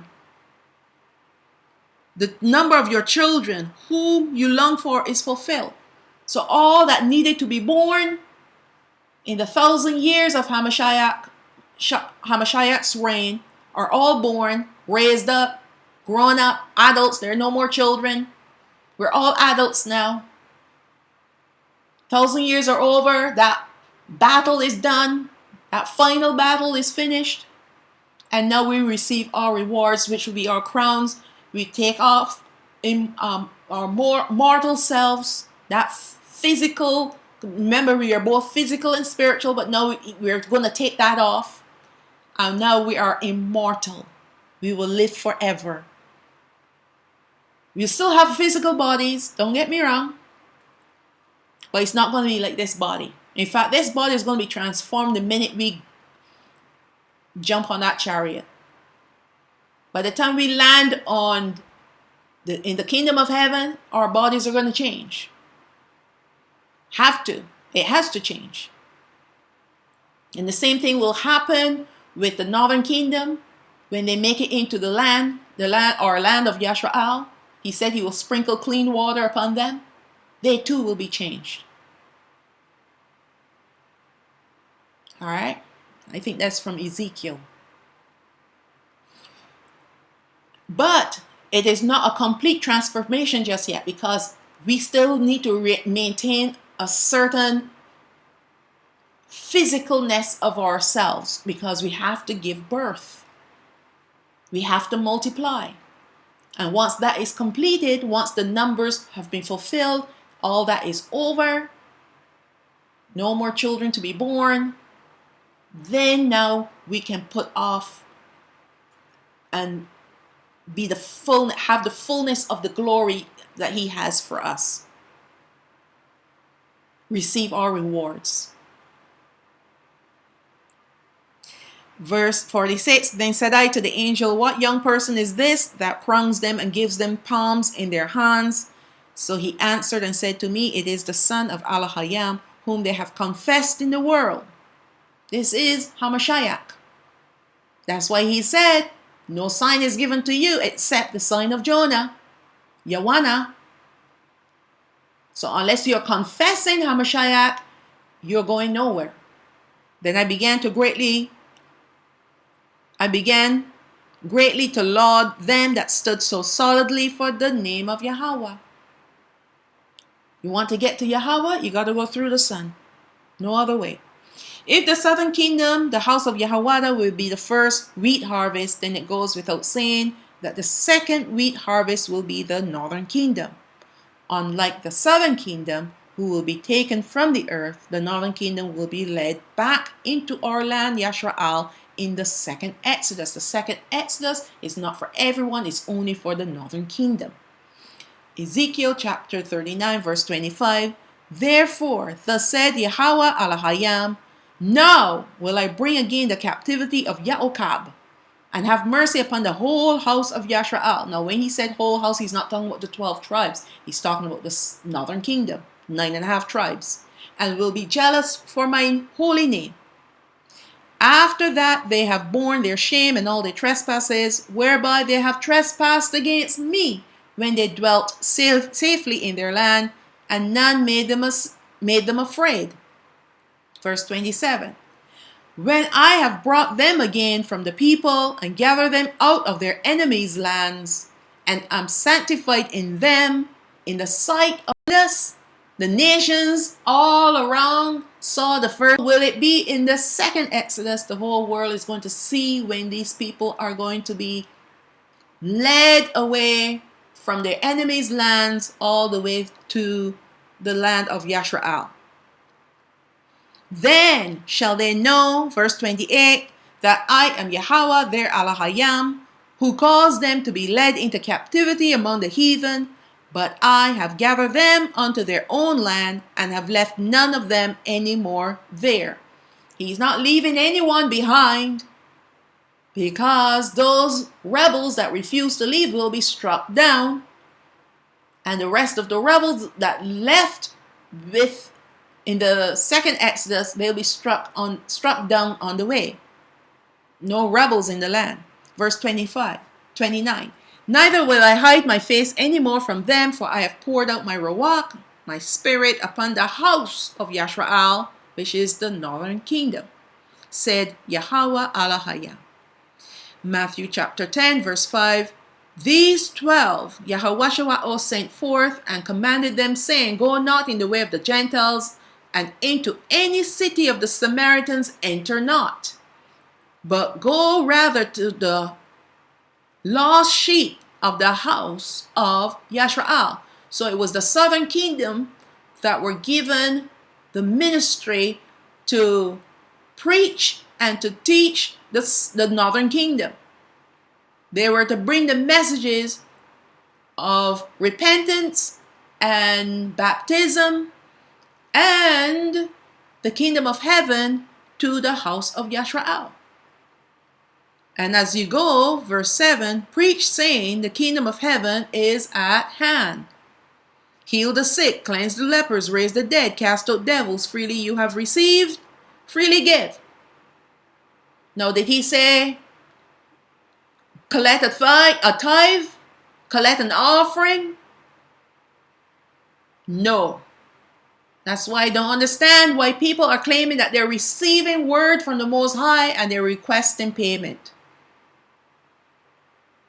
Unbelievable.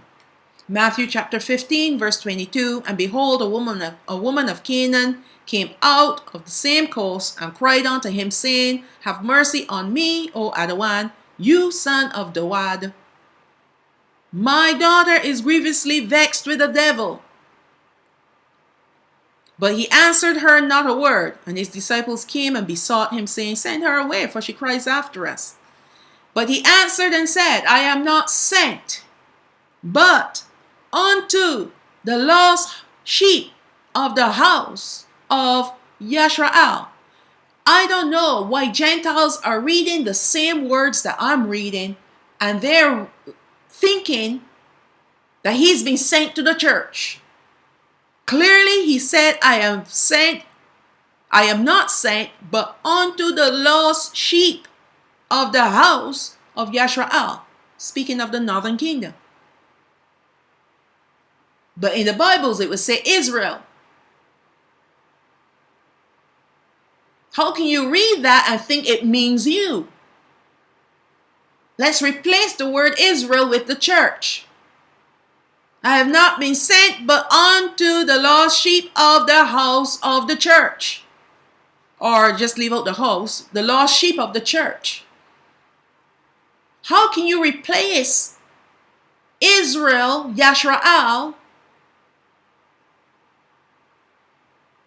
and everything pertaining to them, how can you replace it with the church? That's ignorance. That's deception. Because the northern kingdom had been scattered the longest, and they were without the gospel of Hamashiach, they will have to endure great tribulation called the time of Jacob's troubles, also part of the trumpet judgments of Yahweh. This will also be a great and awesome time of deliverance for our brethren, and they will see many miracles of Allah Hayam, as he will be with the righteous remnant of this kingdom. They will gladly give their hearts to him and worship him alone. They will obey his commandments and walk in them, giving the praises and glory that is due unto his name. Book of Jubilees, chapter 1, verse 15. After this, they will return to me from among the Gentiles, and with all their heart, and with all their soul, and with all their strength. And I will gather them from among the Gentiles, and they will seek me. I shall be found of them when they seek me with all their heart and with all their soul. I will allow them to see abounding peace with righteousness. I will remove them the plague of uprightness. Uprightness is Yashrael. with all my heart and with all my soul, and they shall be for a blessing and not for a curse, and they shall be the head and not the tail. I will build my sanctuary among them, and I will dwell with them, and I will be their Elohim, and they shall be my people in truth and righteousness. That's covenant. I will not forsake them nor fail them, for I am Yahweh, their Elohim. For Ozariah, that's Ezra chapter 13, starting from verse 39. And whereas he saw that he gathered another peaceable multitude to him, those are the 10 tribes. When he said 10 tribes, that's not really a mistake, because technically there are 10 tribes, but they're 9.5. It's half tribe of Lawai, but he still counted it as the 10th tribe. All right? Who were carried away prisoners out of their own land in the time of Hoshea, the king, whom Salmanasar, the king of Assyria, led away captive.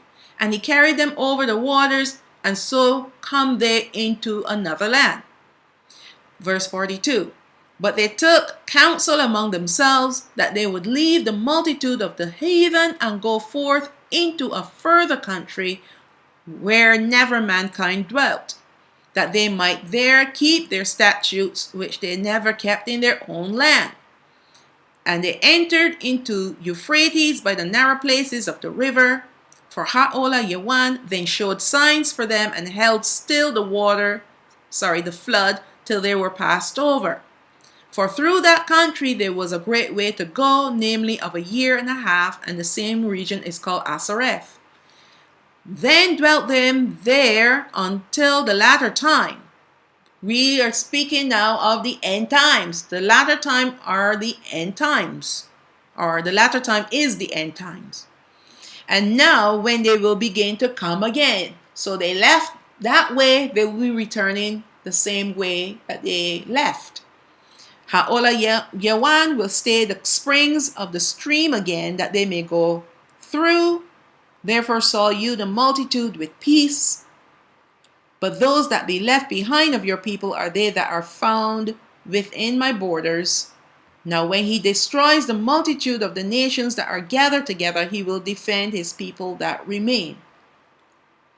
So know that people, even though they had crossed and went into this land called Asareth, we know that the majority of the 9.5 tribes are located in Africa. Although, because of the technology and the ability to travel now in planes, trains, and automobiles, people are scattered farther afield. And some people may even be within the borders, because there's an area that is called within his border. And if you want to find out, just go and Google within his borders, or within, I don't want to use the G word, but within the borders, you will find, you will see the shape, almost like a rectangular shape of what the within the borders means, and it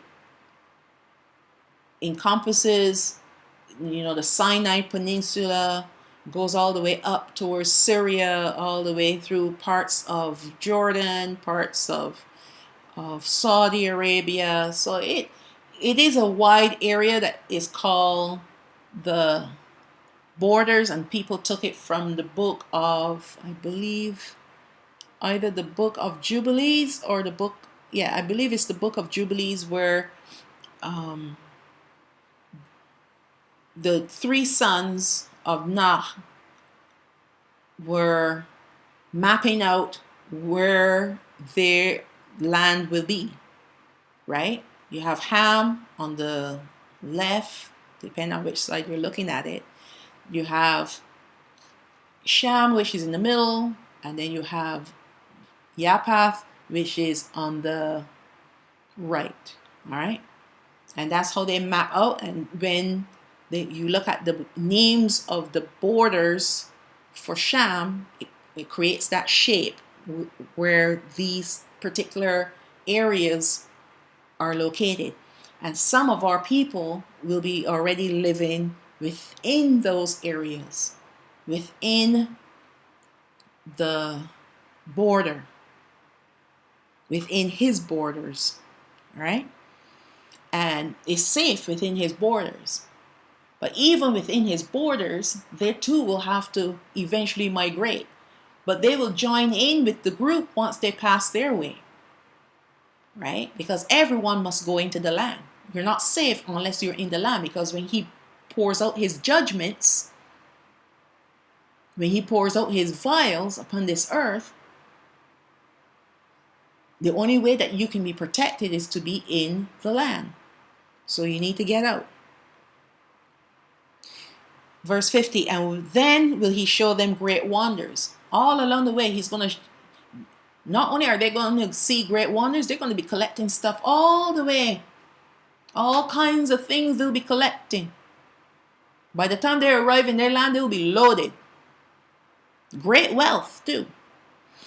If the first wheat harvest is the southern kingdom and the second wheat harvest is the northern kingdom, then who is the third harvest? That's not very difficult to figure out, because I told you already, right? The first feast day and the second feast day were already fulfilled by the first coming of Hamashiach. Therefore, the harvesting of these two kingdoms are very near. That's why I said it is so close. Hamashiach already fulfilled the feast of Pesach and Matzah. He fulfilled the feast of Ingathering, and he also fulfilled the feast of weeks. There are 3 more that are left. The last to be fulfilled is, well, the last for this, out of the 3 that I'm speaking of, which is Tabernacles, is the very last feast to be fulfilled. And you have the Feast of Trumpets and the the Day of Atonement. But what I decided to do, and I think I mentioned this in part 2, that I will look at these 2 feasts. I will do a part 4, because these 2 feasts are also very important for another group of people. All right? And that's how all 7 feast days will be fulfilled and completed. All right. The first feast day and the second feast day were already fulfilled by the first coming of Hamashiach. Therefore, the harvesting of these 2 kingdoms are very near. However, the southern kingdom will trigger the harvest of the northern kingdom, bringing into remembrance that the Feast of Weeks celebration is dependent on the first wheat harvest. Remember that the first wheat harvest was considered old because it was planted the winter before. That goes hand in hand with the fact that we were sown first. Remember that the southern kingdom was still in their land when Hamashiach came the first time and walked the earth as a man. He sowed much amongst our brethren to minister to one another and to the northern kingdom. We were sown first, and therefore we will be reaped first. You can even compare us to old stock, as we will have had the gospel longer than the northern kingdom. When the northern kingdom is triggered by our departure, then they will have the opportunity to learn about the gospel and about the kingdom of heaven. Although there will be a few that would have been indoctrinated in churches and would have heard about the Messiah, about Hamashiach, they will call him the Messiah. However, they will not know that they are the people of the book until they have been awakened. Then the gospel that they thought they knew will seem new. It is the newness of the gospel to the house of Yashrael, which is the northern kingdom, that makes them the new grain, which is always the second wheat harvest. They will be reaped in the same year that the gospel was sown in their hearts. He's going to do a quick work, very quick work with them. The Feast of Tabernacles is not fulfilled yet by Hamashiach, but it will be when he comes again the second time to reign as Malach on the earth for 1,000 years. It is at this time that all 12 tribes will be dwelling together in our land, Yashrael. The harvest tied to this festival is the fruit harvest, which clearly points to only one group of our people left to be harvested, and that is the first fruits of the 12 tribes of Yashraal, the 144,000 first fruits of Yahweh. Revelation chapter 7 verse 2. And I saw another angel ascending from the east, having the seal of the living Elohim, and he cried with a loud voice to the four angels to whom it was given to hurt the earth and the sea, saying, Hurt not the earth, neither the sea, nor the trees, till we have sealed the servants of Elohim in their foreheads. And I heard the number of them that were sealed, and they were sealed 144,000 of all the tribes of Habanai, the children of Yashraal. Habanai, Yashraal, the children of Yashraal. So I didn't go into the 12,000 of each tribe because we've seen that before. But I just wanted to point out that they will be chosen, right? They will be selected, these 144,000.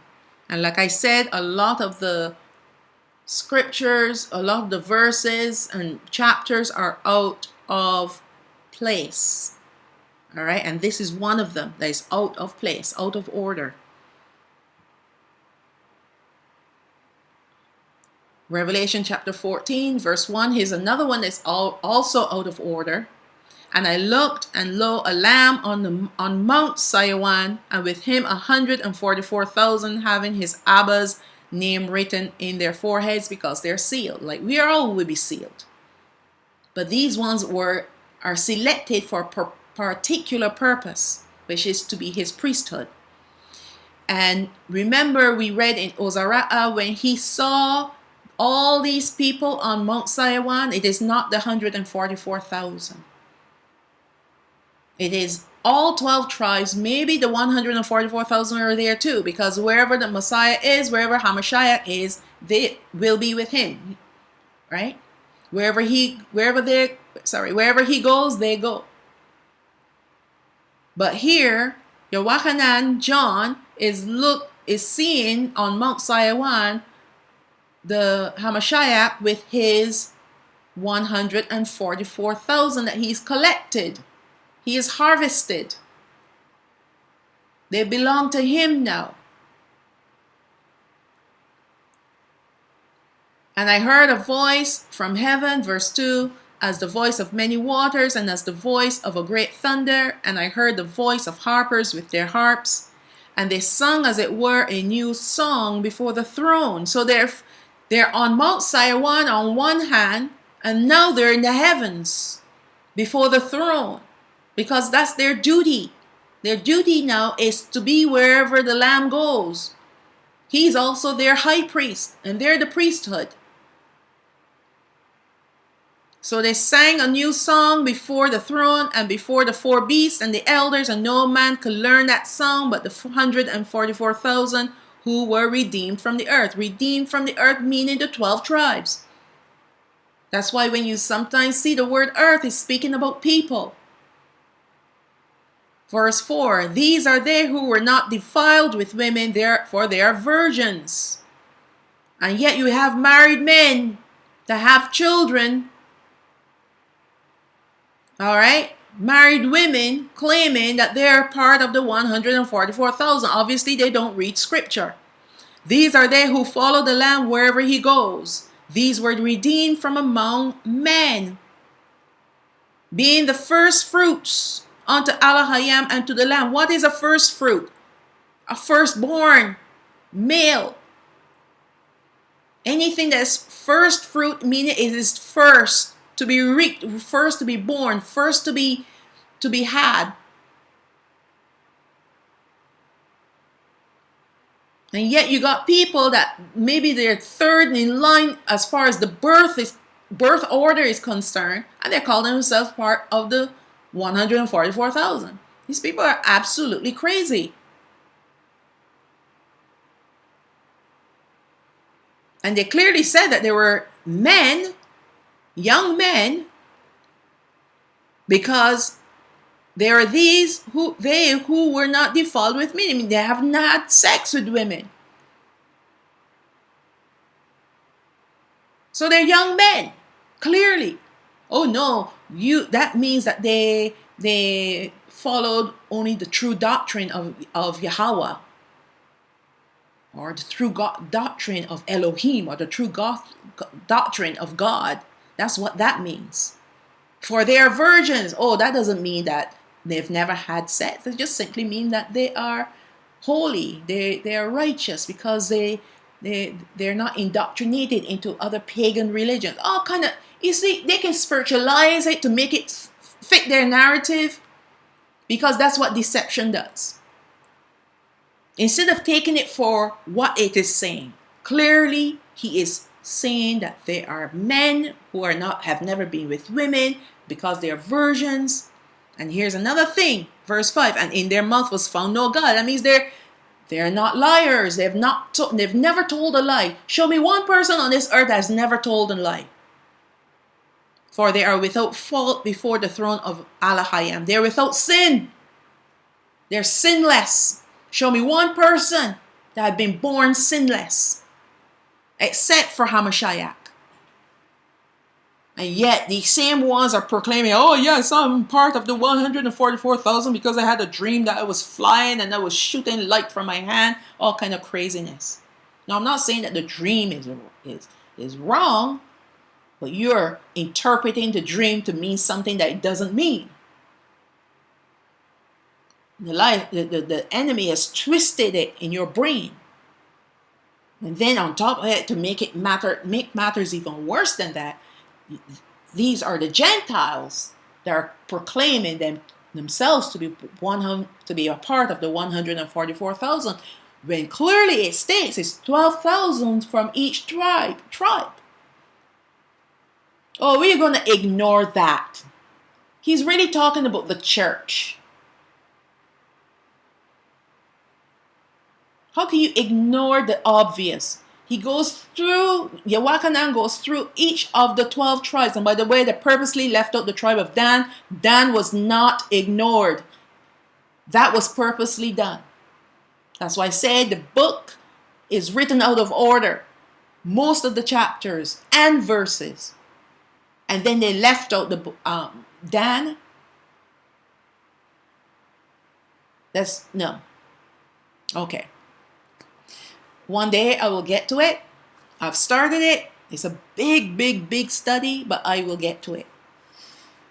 Book of Jubilees, chapter 49, verse 17. Every man 20 years of age and upward who has come on the day of HaPasach shall eat it in the sanctuary of Elohim before Yahweh. This is how it is written and ordained. They shall eat it in the sanctuary of Yahweh. And that's the firstborn males of the first exodus of the 12 tribes of Yashrael, because these firstborn males that have to eat in the sanctuary, the HaPasach, they also had to eat the sacrifices of the Feast of Weeks as well as the Feast of Tabernacles in the sanctuary, because they were pointing to the 144,000 who will be redeemed from the 12 tribes as his priesthood. It is not difficult to see all these connections in the prophecies that are showing us the signs, seasons, and the people. Understanding the language of prophecy can only be done through Ruach HaKodesh, who will give understanding liberally. Many of our brethren do not understand the prophetic language of Yahweh and resort to books, other people, and familiar spirits to give them understanding, which is leading them in error. And they in turn are leading many to error. The reason why it is important to know and understand these prophecies of the end times and the events that will shortly take place will help you to be prepared. To be ready when Hamashiach tells his angel to sound the trumpet. I'm speaking first of the southern kingdom. Those who are prepared, like the 5 wise virgins, these will be, we're talking because the 5 wise, in fact, the 10 virgins, all 10 of them were dead. You're talking about them being prepared after life.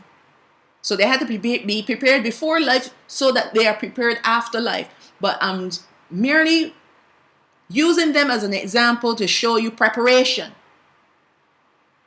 Right? We are going to be living when we see the end times and the renewal of the age. And they will have power not only to see him, but the strength to be received. So you're prepared in your heart not only to see him when he comes, because not many people will be able to look upon him. Only those that are righteous can look upon him. And to receive him when he comes. Or the strength to be received, meaning you now will have the strength to walk outside and go to them. Do you remember when our forefathers in the wilderness heard the trumpet sounding long on Mount Horeb, Mount Sinai? They trembled and ran into their tents. This is the natural reaction to a heart that is not prepared to receive Hamashiach. Many will tremble and will try to hide because of sin in their hearts. But if your heart is circumcised and you're walking circumspectly, obeying the commandments of Allah Hayam, then your heart will reverence him and run towards him and the angels sent to collect you. So you'll be running to him, rejoicing. Yes, there may be a part of you that is trembling a little bit, but not out of fright. Right? There's reverential fear, but then there's fright. Fright causes you to run away from him. Reverential fear calls you to run towards him. It is for this reason why he warned us to watch and pray. Those who have ears to hear what Harawak, the Spirit, is saying, and phrases like these. Right? So that's why he gives us these phrases. Those that have ears to hear, let them hear what Rawak is saying. Those who have ears to hear, let them hear. Meaning that you have to use your spiritual ears, and to listen spiritually, you have to be connected to the Rawak HaKadosh. Otherwise, you'll be listening to unclean spirits. We are being cautioned to be prepared because only a heart of flesh filled with love of him. We're not talking about fleshy. Talking a heart that is soft and supple, that he can mold and operate on to remove the flaws and the errors. But if your heart is stony, you can't do anything with that. Filled with love for him will withstand his glorious appearing. So only a heart of flesh filled with love for him will withstand his glorious appearing in the clouds. Again, this is not the second return of Hamashiach, but his glorious appearing in the clouds to harvest the southern kingdom from the earth, to take them into his kingdom where he has a place prepared for us. When Hamashiach returns to the earth the second time to reign as king for his 1,000-year reign, he will be bringing us with him and establishing Mount Sinai in the Mount of Olives in Yerushalayim as a center for worship for the entire world. It is at this time that the southern kingdom and the northern kingdom will be one again. Saints will be resurrected to life, and for the 1,000 years there will be many births occurring. Many births.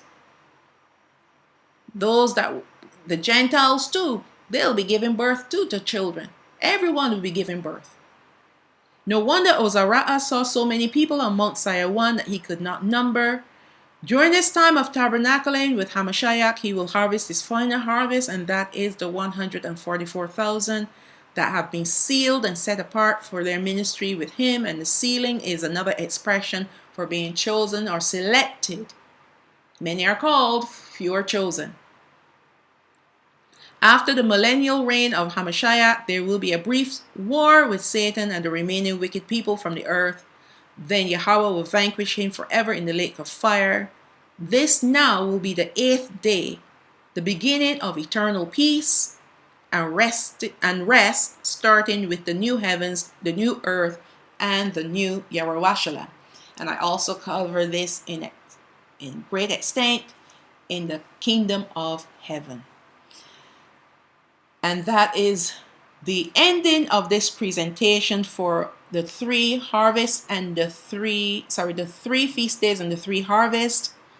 But I will do a part 4, speaking of the final 2 feast days, to explain what they're all about. And then that series that I've always wanted to do, I always wanted to do the 7 feast days, and now this will complete it, and I can move on to something else. In fact, I've already moved on to something else. I'm always moving on to something else. And now I want to end this video with the blessing of Abraham upon Yashraal. And this is taken from the book of Jubilees, further in part 2, and I believe in part 1 and in part 2, or just yes, it was in part 2 and this part 3, where Rebecca gave Yaakov new cakes from the new grain to bring to Abraham so that he can eat and rejoice and bless the Creator. And at the same time, he blessed Yaakov because he knew that Yaakov was the chosen seed from his son Yatsachat. Yatsachat had 2 sons, Osha, who was the firstborn, and Yaakov. And Yaakov became the chosen seed, and that's why he rejoiced over Yaakov. And this is the blessing that he has spoken over Yaakov. And I want to repeat this blessing over all 12 tribes, whether they are awakened or not. Because we know that the Most High, His word is like a seed. It doesn't die. But when the conditions are correct, it will be planted, it will go where it needs to go and be planted, and His Spirit, His Ruach HaKodesh, will water it and nurture it so that it can grow up into a tree to produce fruit, and much fruit as well. So look at the book of Jubilees, chapter 22, starting from verse 7. And now I give thanks to you, Alahai, that is my Alahayam, because you have caused me to see this day. Behold, I am 175 years, an old man and full of days, and all my days have been peace to me. This is Abraham praying to Yahweh. The sword of the adversary has not overcome me in all that you have given me and my children all the days of my life until this day. Alahai, may your mercy and your peace be on your servant and on the offspring of his sons, that they may be to you a chosen nation and an inheritance from among all the nations of the earth, from now on to all the days of the generations of the earth, to all the ages. He called Yaakov and said, my son Yaakov, may Alahayam of all bless you and strengthen you to do righteousness and his will before him. And may he choose you and your offspring that you may become a people for his inheritance according to his will always. My son Yaakov, draw near and kiss me.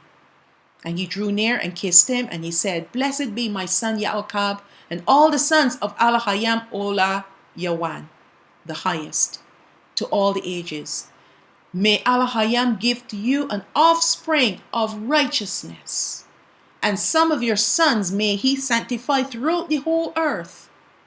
May nations serve you, and all the nations bow themselves before your offspring. Be strong in the presence of men and exercise authority over all the offspring of Sawath, that's Seth. Then your ways and the ways of your sons will be justified, so that they shall become a holy nation. May Ha'ola Yawan give you all the blessings with which he has blessed me, and he blessed Nah, which is Noah, and Adam, May they rest on the sacred head of your offspring from generation to generation forever. May he cleanse you from all unrighteousness and impurity, so that you may be forgiven all the transgressions which you have committed ignorantly. May he strengthen you and bless you. May you inherit the whole earth, and may he renew his covenant with you, so that you may be to him a nation for his inheritance for all the ages, and so that he may be to you and your offspring Allah Hayam in truth and righteousness throughout all the days of the earth. My son Yaakov, remember my words. Observe the commandments of Abraham, your father. Separate yourself from the nations, the Gentiles, and do not eat with them. Do not emulate their works, speaking of their worship. And do not associate with them, because their works, their worship, are unclean. And all their ways are a pollution and an abomination and uncleanness. They offer their sacrifices to the dead, and they worship evil spirits, and they eat over graves, and all their works are empty and nothingness. They have no heart to understand, and their eyes do not see what their works are, what their worship are. And how they go astray by saying to a piece of wood, you are my God, and to a stone, you are my Lord, and you are my deliverer, because the stone and the wood have no heart.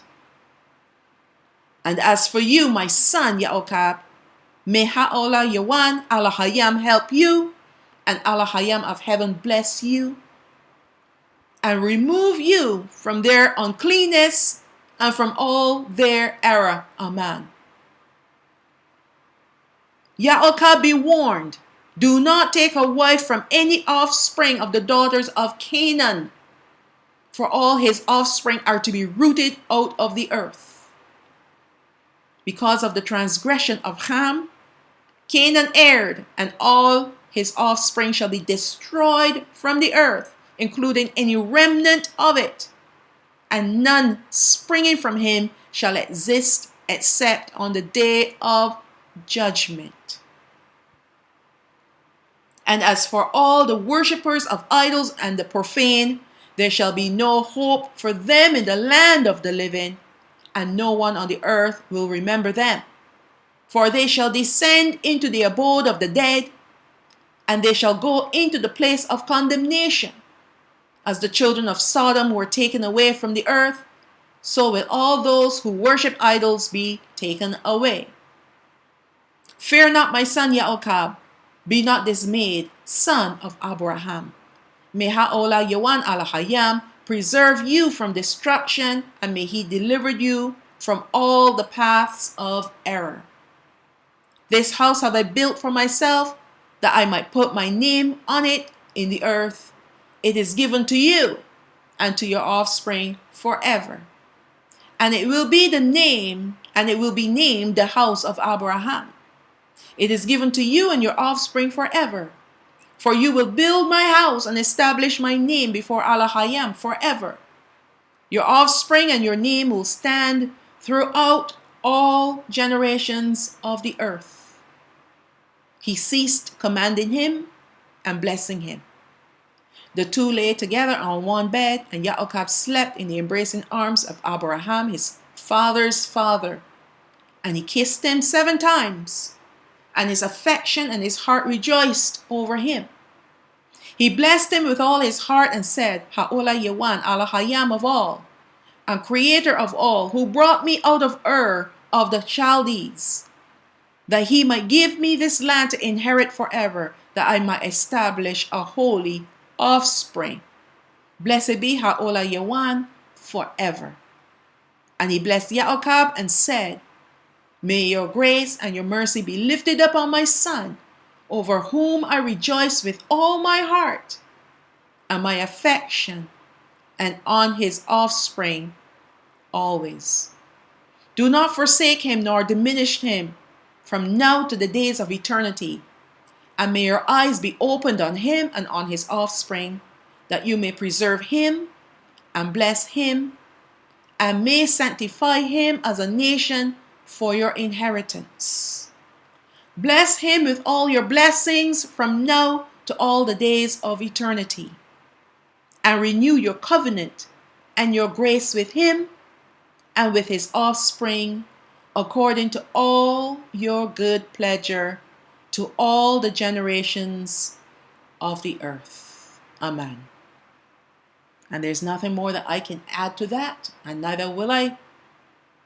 But I will say this: may the Most High bless you. May he cause his face to shine upon you. May he be gracious unto you. May he bestow upon you all his wonderful blessings, and especially his shalom. Shalom, shalom. May blessings and praises to the Most High. Ha'ola Yawan. Abaya.